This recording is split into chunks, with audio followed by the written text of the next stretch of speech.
Welcome, bent riders around the world. My name is Gary Solomon, and you're watching the Laidback Bike Report's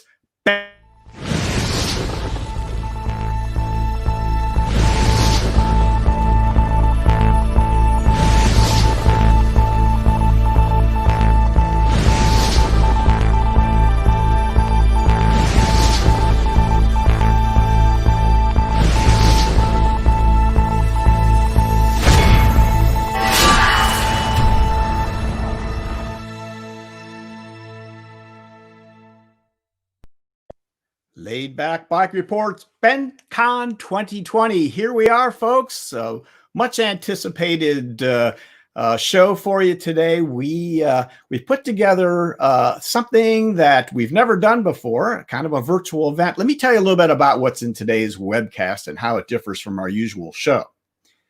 So this is a virtual recumbent convention.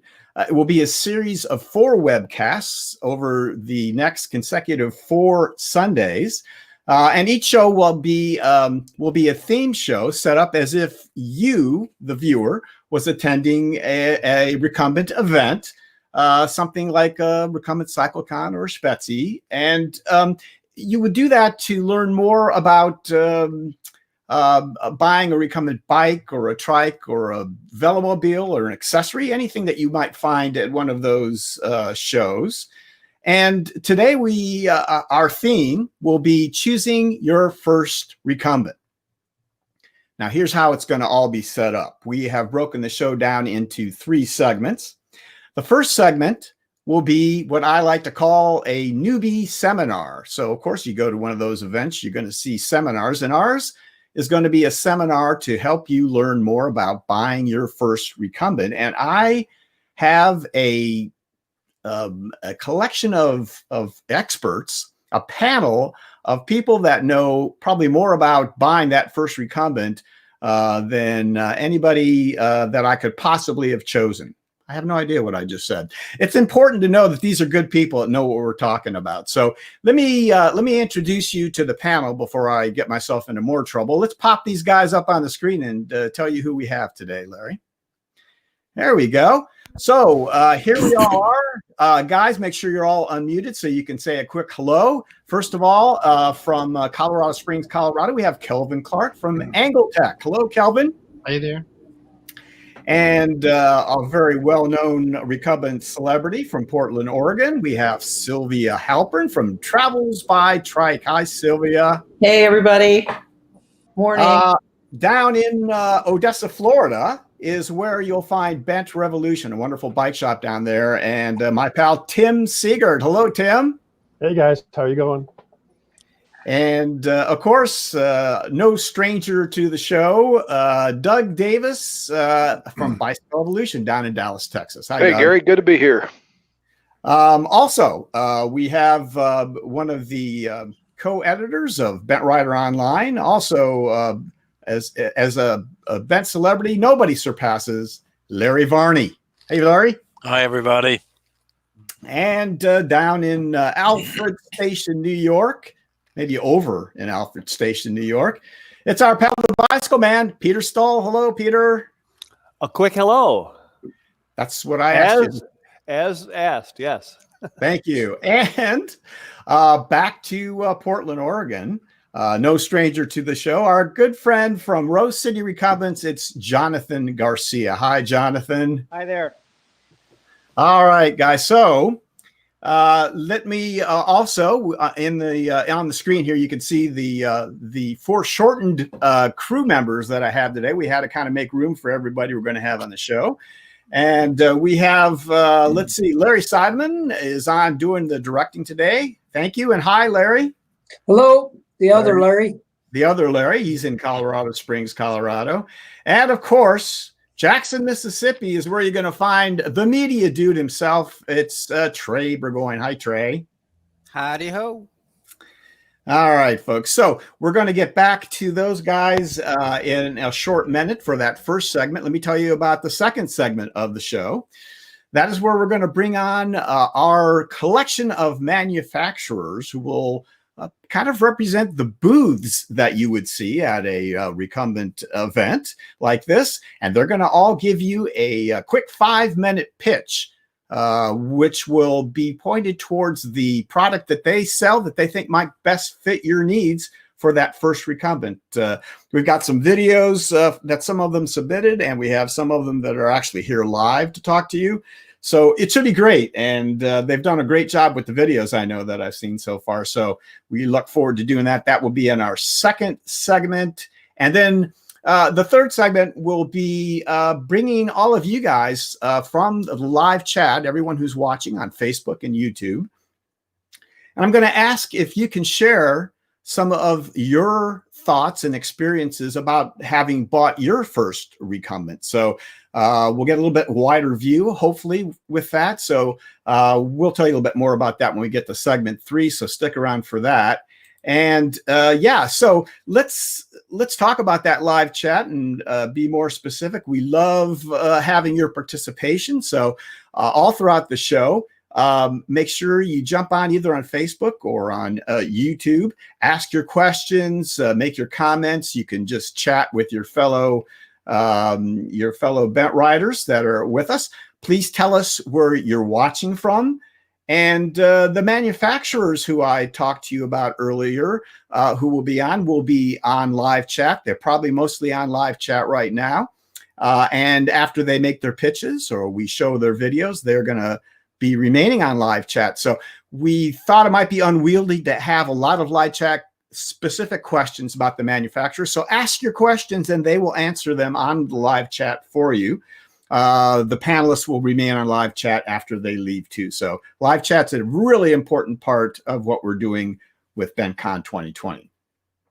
Now, how can you support the Laidback Bike Report? So if you like BentCon 2020, if you like our live coverage, and the other things we do, there are a number of ways that you can support what we do. Certainly, you can like us on Facebook, subscribe to our YouTube channel. That's always great. You can click that little white eye right up there, take you to our website, find out lots more about the Laidback Bike Report, how you can support us there. YouTube has added a little applause button somewhere down over here next to the thumbs up, thumbs down. You can click on that at any time and pop a little $1 or $2 our way. We'd appreciate that. There are stickers on YouTube and super chats, which we love. I see we have one already, and we will pop those up and thank you individually for those. So that, and of course, patreon.com, you can look up Laidback Bike Report there, support us for as little as $1 a month, and we would appreciate that as well. Anyway, you can support us, even if you're just watching. It's great. We appreciate all of our viewers. Now, very importantly, we have some sponsors specifically for BentCon 2020 who we just love. Now, these guys are all recumbent bike shops around the U.S., and let me tell you who they are. Without them, this would not be possible. All right, Kelvin Clark, of course, at Angletech, Tim Segard, Bent Revolution, Dana Lieberman, Bent Up Cycles, Doug Davis at Bicycle Evolution, Peter Stull, the Bicycle Man, Dave Hendricks, Connecticut Yankee Peddler, Mike Liebrick, Easy Street Recumbents in Austin, and Easy Street Recumbents in Fort Worth. We also have Brianna Vandehay from the Hostel Shop, Larry Hobbs, Jersey Bents, Mickey O'Brien, Laidback Cycles, Scott Barrows, Lancaster Recumbent, Andrew Blankenship, Trailside Trikes, and Mel Berger at Recumbent PDX. Thank you so much, all of our Bent Shop supporters and sponsors. We could not have done BentCon 2020 without you guys, so we appreciate it. All right, on with the show. Let's get this rolling here. I'm going to ask our panel. Larry, go ahead. Let's bring the panel up here.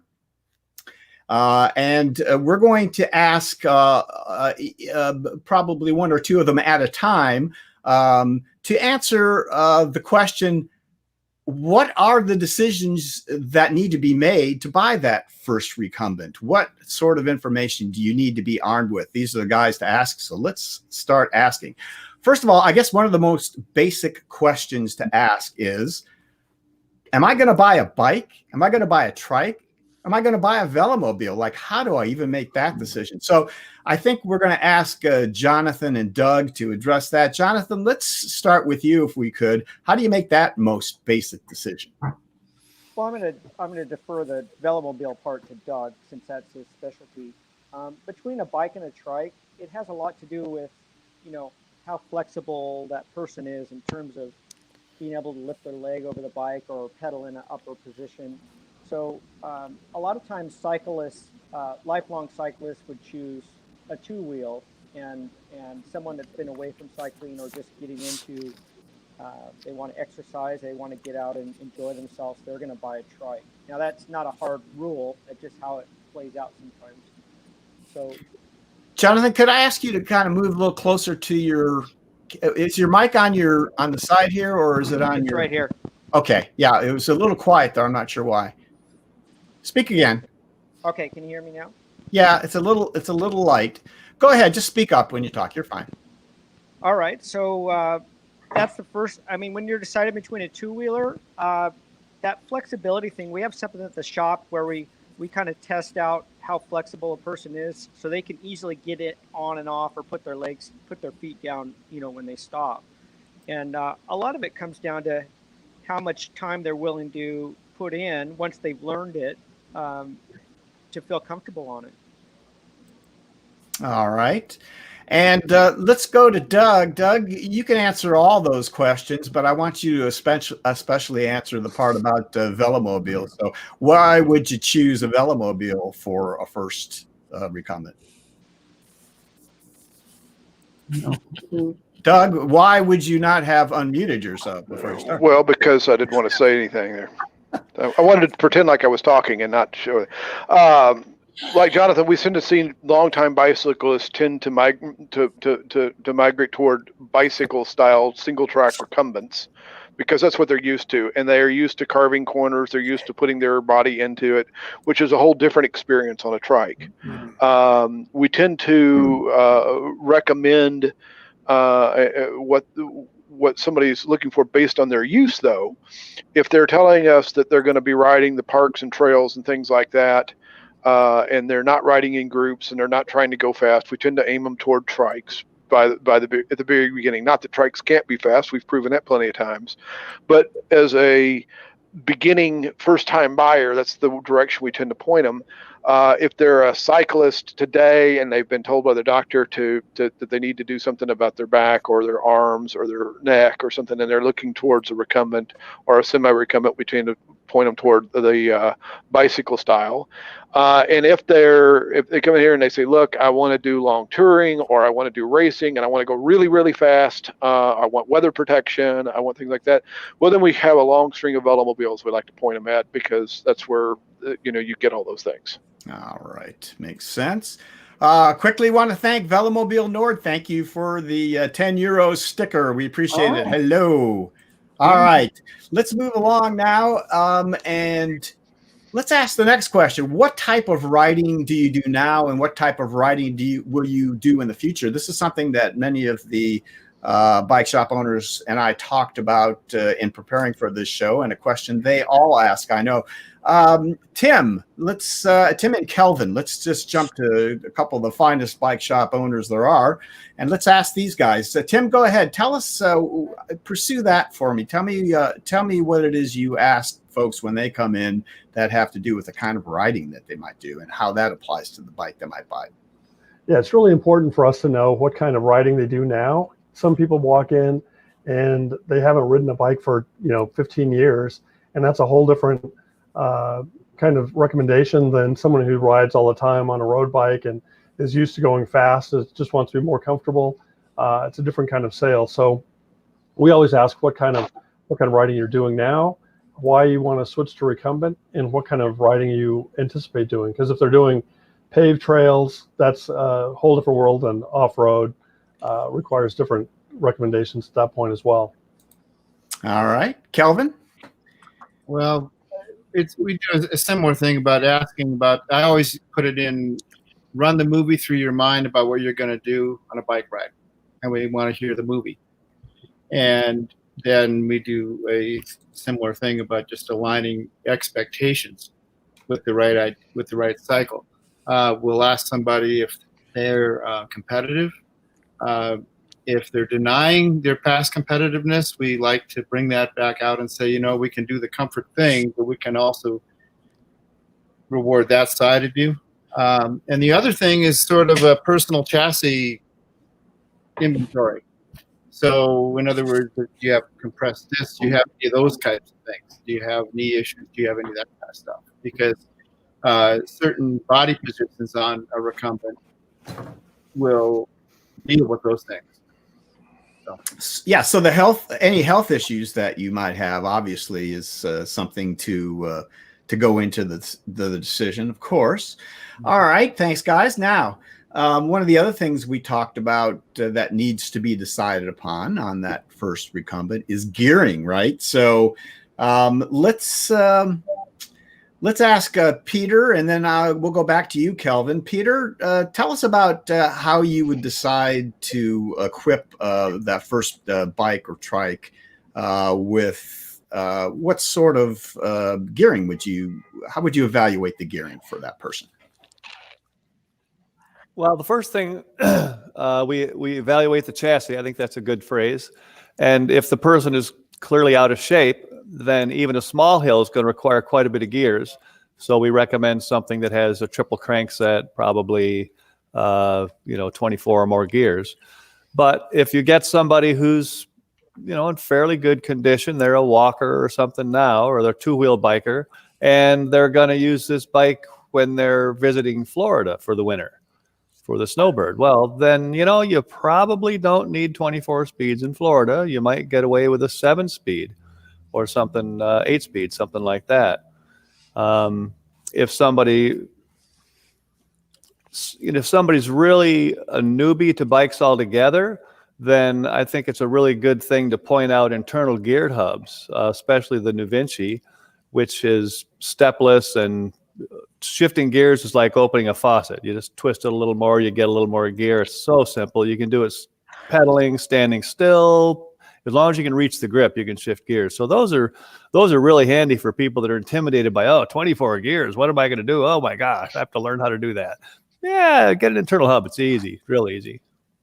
All right, and that covers it pretty well. Kelvin, anything to add to the gearing setup for folks? Yeah, I think we should bring it to the common question of wheel size. When you're doing a demo, people always frequently ask about the 20-inch wheel or the 6-inch wheel. So how we would get to that would be, do you ride with other humans? And or are you going to ride alone? And if you're going to ride with other humans, what size wheel is on their bike? Now, if they're riding with wedgie people, then it's probably going to be bigger wheels. So you want to make sure that you bring the gearing in line with who they're going to ride with, for one thing. And the 20-inch wheel, of course, by virtue of it's a lighter weight wheel, less rotating mass, lower numerical gearing. So if we're dealing with mountains, like we have lots of hills around here, then that's going to buy you that type of a situation where you can get up to speed and you have lower gears to climb the hills with less effort. However, if you ride with people with the big wheels and you get up to speed and you have a 20-inch wheel and you have what's called gear inches, where there are about 89 gear inches on top, then when you get to the big wheel, then it's about 116. And so that means the person's going to run out of gear. So you have to kind of figure out, number one, expectations are a speedy person and who are they riding with so that they can keep up with their friends. Maintain. So good. All right, guys, we're about halfway through the questions here now. I want to make sure that any of the rest of the panel that hasn't chimed in on any of those particular questions so far, just the ones we've already talked about, any of you guys have anything else to add about the bike, trike, velomobile, what kind of riding you do, gear or gearing so far? Yes. Please, go ahead, Yes, Sylvia. I do. Okay, so for me, a lot of people ask me about buying a trike. I do not sell trikes, but I have sold a lot. And The biggest question for me is, where are you going to ride and who are you going to ride with? A lot of people come from the bike club culture, and that is a huge part of their social life, is riding with their group however many times a week. And if you go to a recumbent or a trike from an upright bike, your rhythm is going to be completely different. And I think people really need to be prepared, maybe more mentally than physically, that it's going to be a totally different relationship with the club. Good. And I think you're going to talk a little bit more about these different relationships and speed in a minute when we get to your segment. Anything else, guys? Anybody else have any other comments on what we've talked about so far? Well, yeah, go ahead. Doug, I want did to you? jump in. I thought Yeah, Kelvin go ahead, had Jonathan, go ahead. Yeah, Kelvin had an important point about he was coming back to, a lot of it is managing expectations. So what a bike shop owner does a lot of time is help educate the person about what a recumbent is and what it isn't. And so that's a lot of our job. A lot of people do research online and they don't quite understand what a recumbent can do for them or what it can't. So that's I really like that approach, and we use that at our shop. Okay. Anybody else? Yeah, Gary, one other thing I wanted to add to that is you can overanalyze this to death. And people do. We've had them come in with their notebooks and stuff, and they figured out that they need X number of gear inches and all that stuff, and they've never even been on a recumbent before. So it's very important to realize that particularly with your very first recumbent, you don't need to really get into a huge amount of analysis here, because the general case of almost every recumbent out there, bike, trike, velomobile, is going to work for you. It's the edge cases that this stuff really matters. And like Sylvia said, when you're riding with others, your momentum, your cadence, we call it the rubber band effect, because recumbents have a different relationship to the road and the speed of other bikes. They tend to go faster some ways and slower on others. That's stuff that you've not experienced yet, and you're not going to be able to fix that walking into the store and saying, I need a 24-speed bike, because the time on the bike, getting your muscles developed and all that kind of stuff will make all the difference in the world. Good. Tim, if I could, I've got a question here specifically about roll-off. Would you mind talking a little bit about roll-off speed hubs, the pros and cons while we're talking about gearing? Sure. Roll-off is one of our favorite gear boxes just because it has all the gearing in the rear hub. So there's no derailleur, there's just a tensioner at the back. And it gives you a really wide range of gearing, I think it's about 5 times wider than 30 speeds. And what's nice about that is there's no overlapping gears. So each one is 13.8 maybe % different from the previous gear. So you get a really low gear and a really high gear in a very easy to operate system. And it's sort of an oil change every now and then. It's pretty much trouble-free for as long as you own it. Okay, good. And Clay Sharnowski, is a bicycle harder on your body than a tricycle? Peter, you want to try that one? Well, it depends on what you're doing. If you're, suppose your balance isn't great and you have osteoporosis, yeah, the bicycle might be occasionally harder on your body when you fall over. But we had someone recently that had a trike. They had a real nice ice sprint that they'd ridden for 3 or 4 years, but they moved to a place now where they're riding with a group of people. Well, guess what? They came in, they traded it for a linear roadster because they wanted to go faster. So they found that the trike was harder on their body because it took so much more effort to get it to go the same speed as a two-wheel bike. So it depends on what you mean by hard on your body. Of course, yeah. Okay. Anything else, guys, before we move on to the last half of the questions? I'll make a comment about that. Yeah, go ahead, Kelvin. There's a thing, well, we should talk about body position somewhere in this, which I'm sure we will do, but I had an experience when I went to, many years ago in the middle 2000s, I was in the Netherlands, and I was on a trike ride with this really fast guy and trying to keep up, and part of the course was going through the national forest on double track. And I hadn't really spent a lot of time on a trike in my personal life at that point in time. And what a trike does, so on a bicycle, sometimes it's more forgiving than a trike. You can bank left, you can bank right, you can do all those types of things. When you get onto a trike, you're on a triangle. And if you, so this goes through to the movie idea. And if you're riding on smooth terrain, that's great. But if you're running through the movie and it's going to be involving some stuff that's imperfect, a trike moves left and right as well as fore and aft. Okay, so it tilts forward and backward, and it tilts left and right. So that's a thing that you don't realize until you get on a trike and put yourself in a situation, and that's a piece of what it will be like. So good. All right, folks, let's, if we can, move on to the next set of questions. And this, the next one especially is a huge one where you're not going to be able to do it justice in the short amount of time that we have here. But I think we need to get a feel from it from two people that have experience with it. Larry and Sylvia are going to talk about their experience with e-assist versus human power. So when you buy that first bike or trike or velomobile, do you need an e-assist with it? Do you need to think about starting with just your own human power and maybe think about e-assist later? Should you just go ahead and buy that e-assist right off? Big subject, I know, but let's get a little insight on this. Sylvia, can we start with you and tell us about your experience? Yeah, I came to e-assist very recently. It was just installed last December. It's a Shimano Steps E8000. And, you know, mentally, I had just a completely different idea about what e-assist is than what it turned out to be. I thought it was something I really didn't need. It was something that I would add later, like maybe I had physical limitations.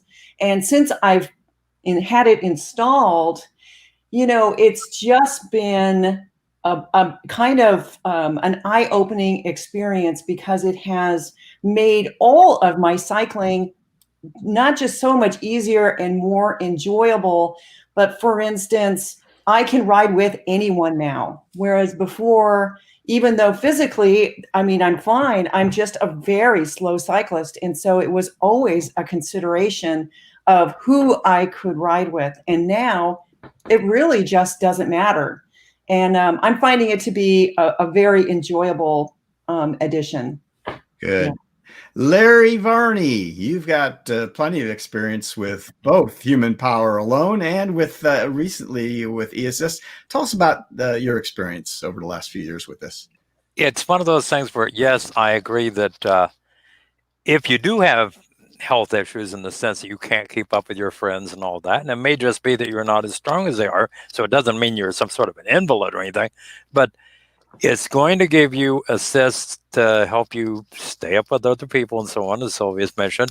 So in that case, look into it. Now, it is going to add expense. It's going to add weight and all that. So if you aren't having trouble keeping up with people, or if you're just used to riding by yourself, you might want to think twice about that being on your first recumbent. It's nice to have. I really enjoy it, and I haven't gotten to the stage where I really need it or anything like that, but it does enhance the whole experience. As I often tell people, the same effort that I put into normally do 10 miles per hour, I'm doing 15 or even 20, you know, and it's exhilarating. It's fun. I would suggest, if it's going to be your first recumbent, go and try one out. See if you really like it. And then evaluate on, in your case, do you think you need it? Is it worth the extra money, the extra weight, and so on? And if you think, well, maybe I will wait a while. Maybe I'm keeping up with my friends, or I'm mainly riding alone, or whatever. It's great to have, but it's kind of like icing on a cake. Sometimes the cake is enough, and you don't need the icing. So there you go. That way. All right, Sylvia, a question for you. How slow is slow? What do you mean by slow? Room 360 would like to know.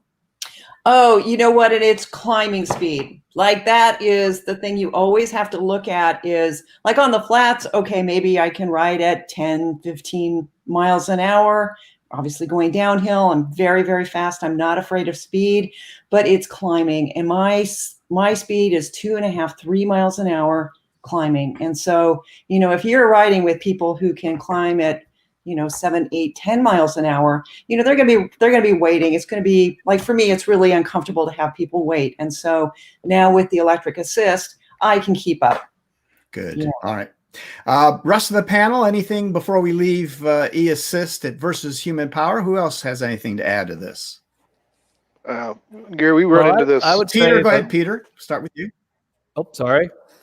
Well, one thing Sylvia talked about people waiting for you, and that's very nice of them to do that. But what typically happens is they get ahead of you and they stop and rest, and you catch up with them and you're tired, and they say, okay, let's go. And they take off and you're still tired and they're going again, you know? The other thing is, if you don't need it right now, the longer you wait, the cheaper the batteries are going to be. So the technology is still evolving. If you don't need it, you know what? Somebody said to me one time, I'm getting my first trike. I know that electric's going to be in my future, so I'm going to get electric. I said, well, you might just leave the electric in your future because it'll be better by then. So, you know, something to think about. All right. And also, of course, if you have a Chihuahua, it goes without saying that you need e-assist. I'll just leave that there. Thank you, Hugh.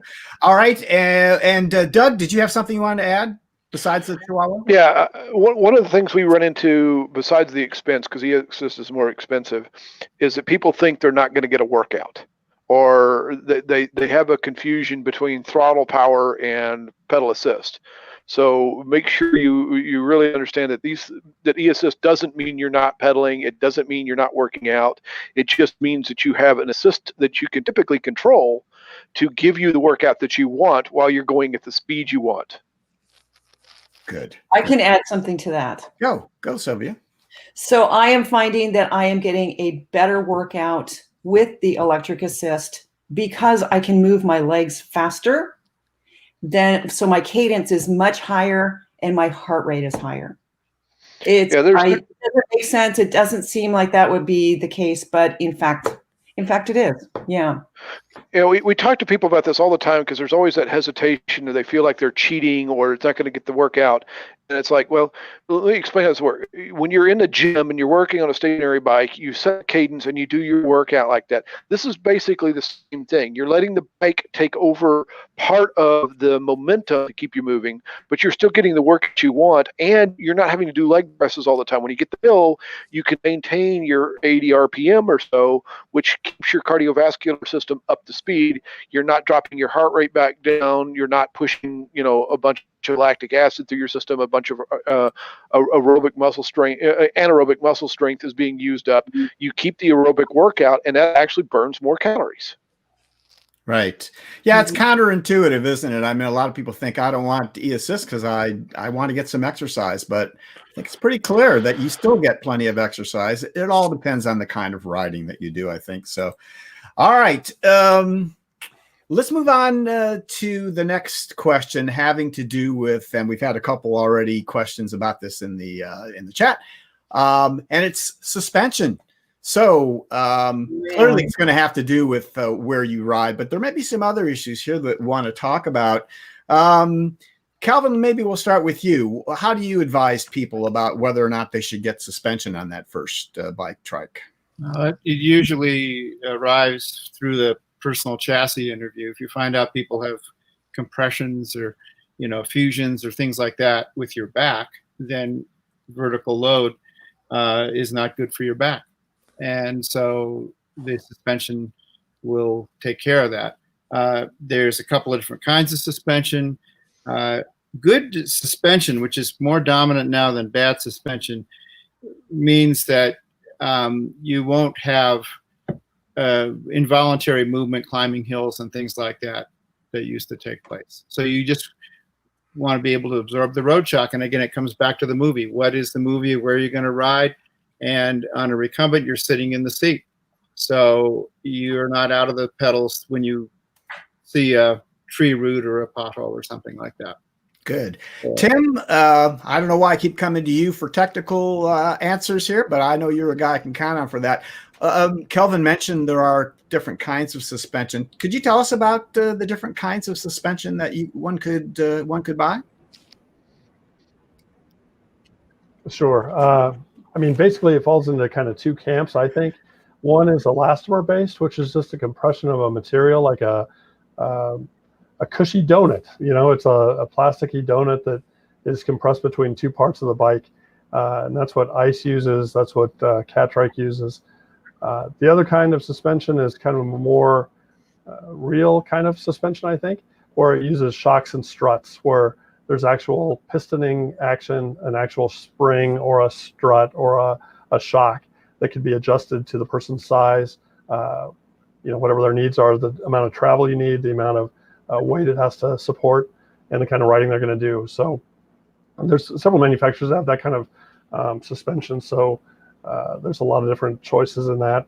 No matter what you do, there's always a choice in suspension. And most of the time, it's better to get that stuff as you get the bike. Like ICE has an option of getting it before or after. And it's always less expensive to get it when you're buying the bike than to retrofit. Good idea to keep that in mind, that if you're going to need it, that's the time to buy it. Good point. Jonathan, if I could bring you back, and I guess the other thing we haven't talked about with suspension is you can get suspension just on the rear in many cases, or front and rear also. So why would you only get it on the rear? I mean, there's quite a few trikes, for instance, I know that only have rear suspension, but tell us why you would maybe make that choice, or how you would decide.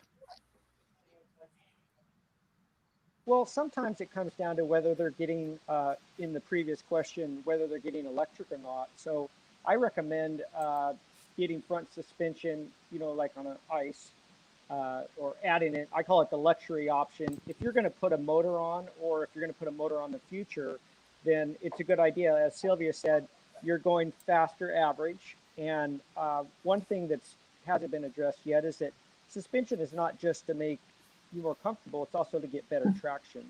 So it has two roles. So which helps, of course, when you're going faster speeds and over various terrains. So yeah, front suspension's a yes if the manufacturer offers it, and it can make a big difference in the comfort when you're traveling at those faster speeds you generally would on an e-bike. Good. All right. Add to that too about suspension. Go ahead, Sylvia. When you're touring and you've got a lot of extra gear on your bike, the suspension just makes it so things aren't bouncing so much. And so the bags are, you know, everything is just a lot smoother when you're touring. You don't have things flying out as much. Good. All right. Any other questions, or I'm sorry, any other comments or advice on suspension that we haven't covered? Anybody else? Well, I think that suspension is a lot more popular on trikes than bikes. And I think the reason for that is that on a bike, you need to find one path through the bumps, and on a trike, you need to find three paths through the bumps. So it's a lot harder to miss a pothole in a trike. Yeah, good point. So therefore, suspension is more popular there. Good point. Okay. All right. Let's move on now to another really basic question that first-time buyer is going to have to deal with, and that is, should I buy a new bike or trike or velomobile, or should I buy a used one? So, of course, most of you guys are Recumbent bike shop owners, although I know some of you also sell used or bikes and trikes, or also have some on consignment as well, that kind of thing. So, Peter, let's go back to you. I know you do some selling of used as well. How would you advise someone? Obviously, the financial aspect is an important one, but how would you advise someone as far as buying used versus new? Well, if somebody comes in the shop and they're talking about used versus new, it largely comes down to the cost, or maybe they'll fall in love with a feature that's not available in their price range on a new one. But another thing is sometimes people, will call us up or email us from a long ways away, and they're like, I'm never going to go to a bike shop that has a Recumbent. It's too far away. I'm just going to buy one without riding it. You might want to get a used one because it won't depreciate as much as a new one. It'll be less expensive to begin with, and it won't depreciate as much. So if you get it home, you open the box, build it up. If it may arrive fully assembled, depending on where you buy it and what you ask for. Some shops ship trikes and bikes fully assembled on request. It's more expensive, but then you just open the box and go for a ride. But you open the box and you get it out, and you discover that you really don't like this bike very much. And well, okay, then you didn't have a whole lot into it. You can resell it for close to what you got into it, probably minus the shipping. You're going to lose the shipping, and then you can try again. But it's really nice if you can go to a shop that has, 50 bikes or more, and you can ride 12 different kinds and ride them for a half an hour each and stay for a couple days until you know for sure. That's great. But that's way out of the realm of possibility for some people in some locations. Good point. All right, Sylvia, Paula Havens wants to know, are there different trikes for women than for men? So as a woman, are there some differences that you could see offhand? What would make that distinction? Not really, because it's, I have very, very short legs. And so, the boom is typically too long for me, but any bike shop will cut it to the length that you need. I think there are some trikes, like I had a Greenspeed. My first trike was a Greenspeed, and I lost so much weight that the trike became too big for me, and we couldn't bring the boom in any further. I'm now with the HP Scorpion, and that boom has probably more flexibility. So I suppose it is possible that there are some trikes where you just can't bring the boom in far enough, but I would think that would be the only consideration. Good. All right. Let's move on to another major consideration getting towards the end here. And that is, do we go to our local bike shop or do we buy online? Although you can also buy online from local bike shops, but it's a really big consideration.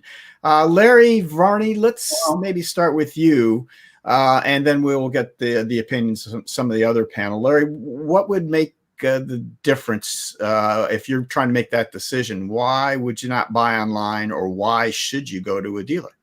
Well, one of the things I've always told people when they're going to buy a recumbent, and it's their first one usually, you got to sit on them, because they're normally very comfortable and everybody loves them and so on. That's a big selling point. But that particular model may not be the one that fits you. So that's one of the biggest reasons for going to a dealership, is that you can sit on it and just sort of hopefully take it out and brief ride, or even a long one. But just sitting on it is going to let you know if, hey, this one isn't for me. If you might see a great deal on a bike or trike online and say, well, I can save a lot of money by buying that one. But if you haven't sat on it, that's dangerous, because there's nothing worse than getting something and within 15 minutes you're thinking, I really screwed up this time. So I would suggest for anyone, if they haven't had a chance to ride that particular model, definitely go to a dealer. Plus, when you go to the dealer, you can ask all kinds of questions. There's somebody who's hopefully very knowledgeable on the subject and on that particular model. And if you said, well, how does this one compare to such and such? They would probably know. But if you're buying online, it's sort of dangerous. So I would advise, for that reason of several others, go to the dealer. I mean, if there's none really close by, make a weekend trip out of it or something like that. It really pays in the long run to go to the dealer, ask questions, sit on the thing, and see whether or not you like it. Fair enough. Now let's go ahead and ask some of the dealers. This is a question that, this is something that they deal with all the time, obviously. Guys, who wants to chime in here on making the case for go ahead and buy at your shop versus buying online? Start. Kelvin? Yeah. So our process is, we ask people to come in for the visit. It is the first option, as Larry's saying. And we want you to stay for 2 hours. And we say that the first ride is fiction and the second ride is the truth. So when you approach something new, usually your first impression of something you've never done before is wrong. So over the 41 years I've done this, the second ride is different than the first. And on the second ride, you become very decisive about what you like and what you don't like. So that's one way to do it, and it does answer all those questions. And it isn't so much that the counselor is deciding for the purchaser; it's the purchaser themselves who gets the enlightenment of the second ride, and they know very much what they like to do. And then going to the used bike thing, we call that experienced here. But if at the end of the demo there is something that we have used that's available that matches what they've concluded on their demo, then that's where that plays a part. It's not like a first question, it's more like a last question. And then I wanted to bring up body position here. So on body position, you've got Tadpole trikes that have low seats with a high crank, which natural law means that you have a more reclined seat position. And you have a high seat with a low crank, which mandates a more upright seat position. And that's just natural law. People have their preferences, and in their session, they'll learn about that firsthand. The other thing, as far as the men and women question, most men on the planet have a higher percentage of their body length in their torso, and most women have a greater percentage of their body length in their leg. So most of the time, and there's always exceptions to the rule, you're going to find that there's a greater percentage of men that prefer a more laid back position on the trike, and there's a greater percentage of women that sit more upright on their trike preference. Sometimes we'll ask about how they position their seat in their car. And you'll find that more guys are more lean back and more women are more upright. So again, there's exceptions, but that's the body positioning piece is important. And then the other piece is that when you sit high with the crank low, it's more quads. It's a different type of situation. You're pushing more into your shoulders. When you raise the crank and lower the seat, you're engaging all of your back. You're also adding glutes and abs to your workout. So there's a few little things, but all that is best discovered on that experience of going to a shop and doing a demo session. And then all that will be self-discovered. Thank you, Kelvin. I was going to have each of you go through and give me your final thoughts or what we might have missed. Kelvin, I think you just did a great job of that. So let's move. Before one more thing. There's a good question here we haven't touched on, having to do. Here we go. Phil Gruber, Delta or Tadpole? Now, we can't take a half an hour on this, but Tim, can we go to you again and tell us why Tadpole versus Delta as quickly as you can, and then summarize anything else you might have to say before you go as far as what we might have missed. Sure. I guess my thoughts on Delta versus Tadpole, I kind of follow the market in terms of that. So, I mean, total sales, you're talking about Delta's a tiny fraction of the total recumbent trike market. But there is, people who are really enthusiastic about that style. And for some people, that is the right style for them. So I think it goes back to trying something before you buy it and understanding the pluses and minuses of one design versus the other. I think, personally, I think the Tadpole design is a little bit easier because it has a single drive wheel. Everything's a little bit simpler in the back. I think it just kind of, the masses tend to be right about that. One more thing I wanted to say about the used trike stuff. We have people come in occasionally who say, "Hey, I'm looking at buying a used trike off of the internet or not, somebody locally or whatever." And I had one guy bring one in, and it was a beautiful looking trike, but it had some issues with it that he would never have known because he didn't know how to evaluate the bike. So the chain was shot, the cassette was shot. It was all beautifully clean, but the components were bad. And on top of that, the frame had a really big twist to it that he didn't pick up. So, I'd say it's worth taking it to a local bike shop and having them at least look it over and saving you some, some trouble down the road. Good advice. Thank you, Tim. All right. Sylvia, any last thoughts on everything and summary? Used a new trike and dealers and online. There's such a big difference between all the different bikes and trikes, and there's just no way to look at it online or even through a window. You have to ride it, and there's going to be so many things that you will figure out by riding it, that reasons you hadn't even considered before looking at the trike, that suddenly one particular bike or trike works better for you because you tried it. And I know it's a really big issue with the dealers, where people come in and they spend hours, getting all this information and knowledge from dealers, and hours of their time, and then they go and they buy it online because it's just a little bit cheaper. And I think, that's going to be a little bit awkward for you to bring that bike or trike into the dealer to get it maintained when you have issues. And that bike or trike is sitting on the floor and you didn't buy it from them, but, they gave you an awful lot of information. So I just feel like, there's a lot to consider about buying online and, in a shop. So, yeah.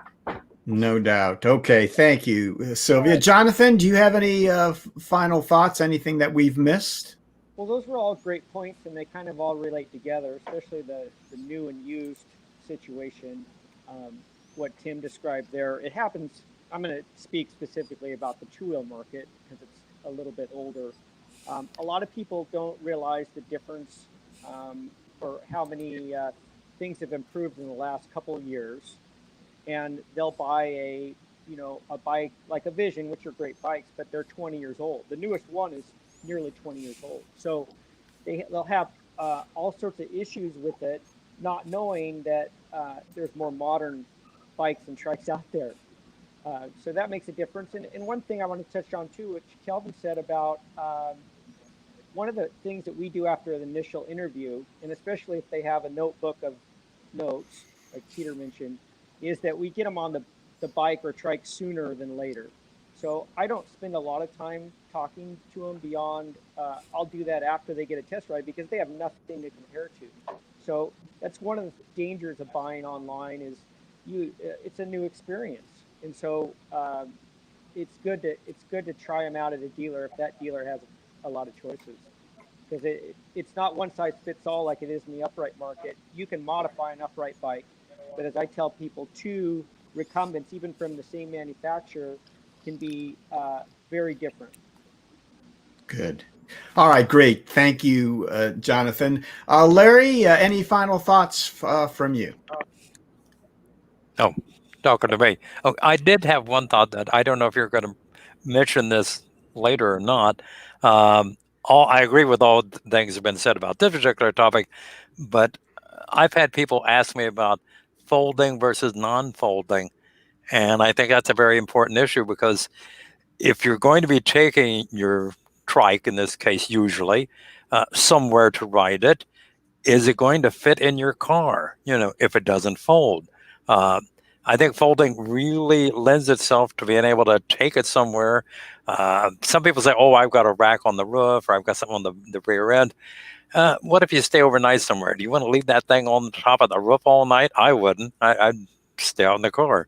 So I'm a big fan of things that fold. And along the same lines, and also more inclined toward trikes than, say, two-wheelers, how wide is it? If you bring your trike, in this case, inside, whether it's into your house, apartment, or whatever, how's it going to fit through the doorway? Will you have to turn it on its side and carry it in? So those are two issues that haven't been mentioned yet, but I think it really makes a difference, both the width, if you're going to be rolling it in, or if it just folds so you can stick it in the back of your car. So that's my final thoughts on that. Thank you, Larry. Thank you very much. Panel, thank you all so very much. That's been a wonderful discussion, I think, and really should arm our viewers with with the information they might need to buy that first bike, trike, or velomobile. And I'm going to say goodbye to all of you guys, except for Peter and Doug. Stay with me, and then we can check on your final thoughts here in that last segment as we move along. But I want to get the manufacturers on here so the folks can actually see what's available, and we'll have more questions about that, I'm sure. So, guys, thank you. I'm going to ask you all to stay on live chat, and folks that are watching, you can interact with our panelists on live chat as we go. So, all right, let's, Larry, I think, let me introduce the first manufacturer now. We're going to go through a series of manufacturers, going to make a pitch about one or two of their products they think might fit into that first recumbent category. They've done some really amazing jobs. The first one is going to be Avenue Trike. So our pal Peter Stull made a video of his Avenue Trike, and I'm going to tell you why he thinks it's the perfect first choice for a recumbent. And as we play this video, I'm going to invite our live manufacturers on. Guys, I'll be sending you a link in a minute, so be patient. Come on in the session. Larry, please go ahead and play Peter's video, please. Hi, this is Peter from Avenue Trikes, and we're here to tell you today about the Avenue Trikes First Ave. It's our first model, as you can tell by the name. Aren't we clever? First Avenue. And we designed it to be an entry-level trike, a trike for people that want to get exercising, they want to get moving, they want to be comfortable, they want to ride around town, they want to do maybe 50 miles a day. It's not a bike to ride coast to coast, but we've had people do 1,000-mile trips on it. It's not a racing trike, but it's fun to go fast. And to do that, we've given it a lot of features, like the seat is very upright, so you don't have to recline a lot. You can recline more if you want to, it's adjustable, but you don't have to if you don't want to. And the seat's fairly high, so it's easy to get on and off of. You're not sitting real low to the ground.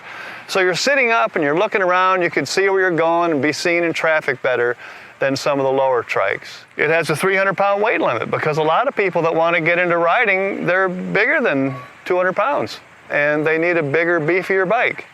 So we gave it a good rugged chrome ollie frame that we haven't seen one break yet. We just had trade in an Avenue Trike that has 13,000 miles on it and it's still running strong. It's going to be my bike for a while. So let me show you how to get on. You step over the frame, put your hands on the handlebars, and you can use the handlebars as support. When you sit down, put your feet up on the pedals, and you're ready to go. Get off, again, you use the handlebars to lift yourself up. So it's easy to get on and off of. We want it to be very accessible for people because it's a trike for average people, for most people, for everybody. So one of the reasons we built the Avenue Trike was we had customers come to us and they would come and they would ride a $1,000, $1,200, $1,300 trike, and they liked it. They enjoyed riding a tadpole trike. But then they'd ride a $3,000 trike, and by golly, they liked the $3,000 trike better. So I would ask them, what is it you like better about the $3,000 trike? And they said, well, they like the comfortable seat. So we put a padded seat on the Avenue Trike. It's padded here and it's padded here. Now, some people find that the padding makes them sweaty, so that's easy enough. You undo the Velcro, and you can remove the pad right here. Another thing it has is some lumbar curve here to support your lower back. A lot of people find that very comfortable. Another thing that customers said they liked about the better bike was better steering. So we put ball bearings in the steering on this bike, so it doesn't take much effort to steer, and that helps some. They also said that the less expensive bikes only have 7 or 8 speeds, so we gave it 24 speeds. So you've got some real hill climbing gears. A lot of people starting out riding say, well, I'm not going to climb hills, I'm not strong, so I'm going to avoid hills. If you're not a strong rider, you need low gears more than someone who is a strong rider, because even a little hill is a challenge. So this bike gives you the low gears, and you can go places that you couldn't go with a 7-speed. So one of the features of the Avenue Trike is that it's extremely adjustable. The pedals adjust, the frame adjusts to get pedal length where you need it, and the seat also adjusts. So this bike will fit people from about 4'10" up to about 6'6". So it's a wide range of people. But also, I like to recline quite a bit. So by removing these 2 pins in the back, you can lift the seat up and now it's less reclined. You can also adjust the frame to lengthen and shorten the bike, but when you do that, you're going to have to adjust the chain length also. When you buy a bike, we set it up to fit you, and that's great. But suppose you want to loan it to your uncle, then you adjust the seat. Well, then you don't have to mess with the chain length, and it doesn't take tools. One of the things we thought about when we were designing the Avenue Trike is that, you know, sometimes you want to get away from traffic. And around where we live in Western New York, getting away from traffic usually means climbing hills. Sometimes it means leaving pavement. So to climb hills, we gave it 24 speeds. The low gear is good for pretty much any hill. This is a pretty good size hill. When I was a kid, I climbed it in a 3-speed. When I was 14. Now that I'm 65, I like having 24 speeds. For dirt roads, we put 1.75-inch wide tires on there. They're a little bit wider, and you can still pump them up to 80 PSI if you want to, but they're fine for dirt roads. Well, see you later. I'm going up where there's no traffic.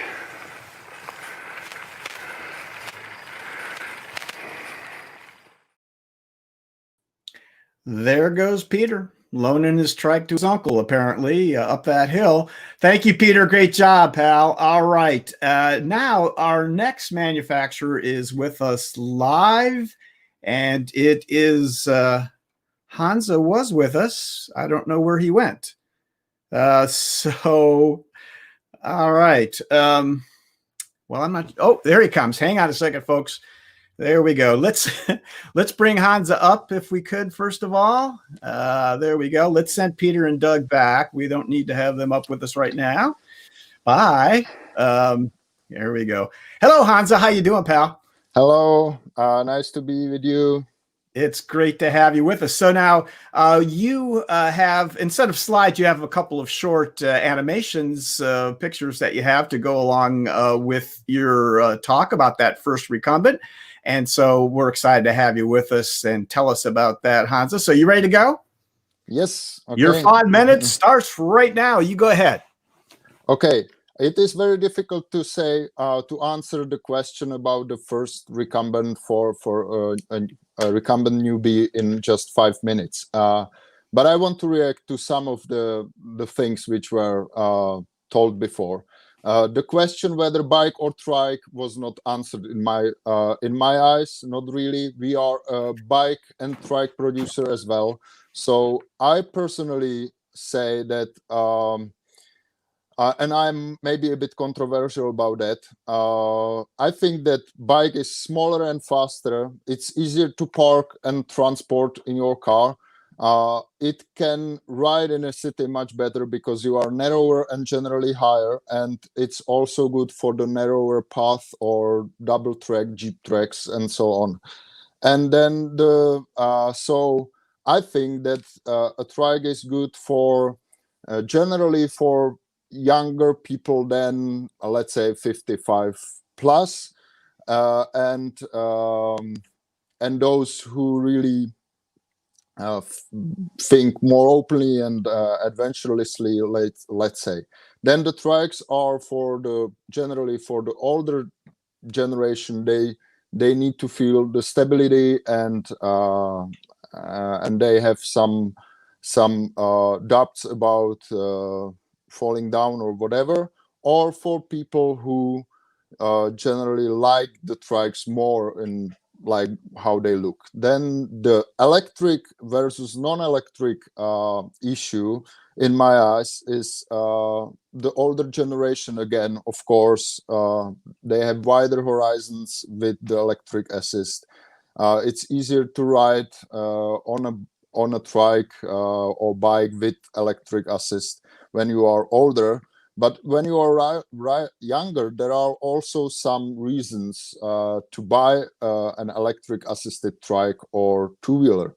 Either you need to transport a heavier loads, or you want to ride faster than you are normally riding, or you need to come to your work without sweating. Everything what makes you riding bike more often, and it could be an electric motor, makes sense to me. And now the question from our range, what would be the best. Yeah, with you the tell Larry when you two-wheelers- want to start the slides. Yeah, the two-wheelers, let's say the AZUB 6, that's the first slide.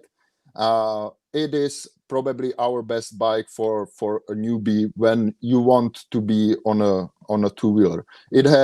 It can have above seat steering or under seat steering, but I prefer the above seat steering for newcomers. It has a lower sitting position. You can have it with the internal gearing as well. It can be widely adjusted to the rider, because we prefer that the bike adjusts to the rider, not the rider to the bike.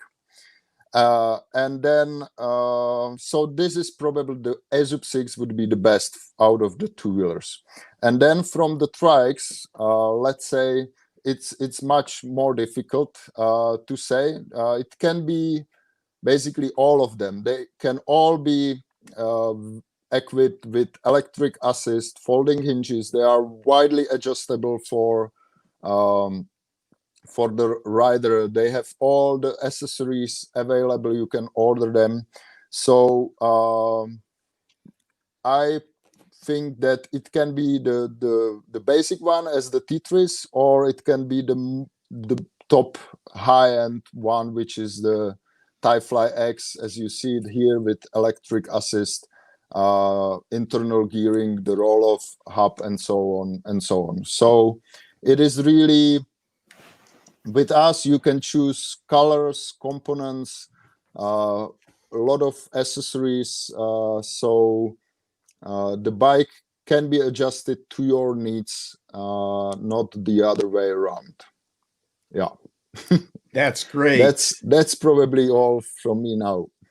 That's great, Hansa. Yeah, that's beautiful, the Tyfly there. So thank you. That was a great job. You came in just about right on time. And Hansa, please stick around on live chat. I think people may want to ask you questions, and that goes again for all of our manufacturers who are on live chat. And if you have a question about the AZUBs, ask Hansa. He'll be on there. Hansa, if you want to come back after the manufacturers are all done as part of our panel, because you are part of our crew, you can hop back on if you wish, and we'll talk to the audience later on. But thanks for coming on, okay, Hansa. Yeah. And that's AZUB, guys. All right. Larry, we're going to go next to Bacchetta Cycles, and we're going to see the video that Mark Swanson submitted to us. Bacchetta Cycles. Let's see it. Interested in moving from a diamond frame to a recumbent bike or trike? Then this video is for you. Bacchetta Cycles is the leader in recumbents and one of the most recognized brands in the industry. As Bacchetta has sold more bikes in the last 20 years than any other manufacturer, it's easy to find passionate Bacchetta fans on trails, roads, or on the internet. Bacchetta is the premium brand for recumbents and has maintained 5-star ratings across all reviews and social media platforms. This video will help you pick the right Bacchetta model for your ride. Bacchetta has a complete line of recumbents, including the Giro 26, the Bella, the Corsa A70, the Carbonero CA3, the Carbon Basso, and the Carbon Trike CT2. To help you choose the right bike for you, we recommend first deciding on the primary activity you want to ride your bike for. In general, there are 4 reasons people ride a bike: exercising, touring, commuting, and racing. And Bacchetta has all of them covered. Most people start riding recumbents for exercise. For that, you can't go wrong with the Bacchetta Giro models or the Bella. These models are also great for commuting or touring and have racks, bags, and safety gear readily available. If you have the need for speed, Bacchetta has world-renowned bikes and trikes for that too. Our aluminum Corsa has been the choice of Bacchetta riders for over 15 years, and our carbon fiber bikes and trikes are the lightest and fastest in the world. The Carbonero holds numerous records for long-distance racing like Sebring or Race Across America. The Bacchetta Giro 20 is a great first recumbent for any rider. In fact, it is the best-selling recumbent model of all time, with more riders choosing the Giro as their first recumbent than any other bike.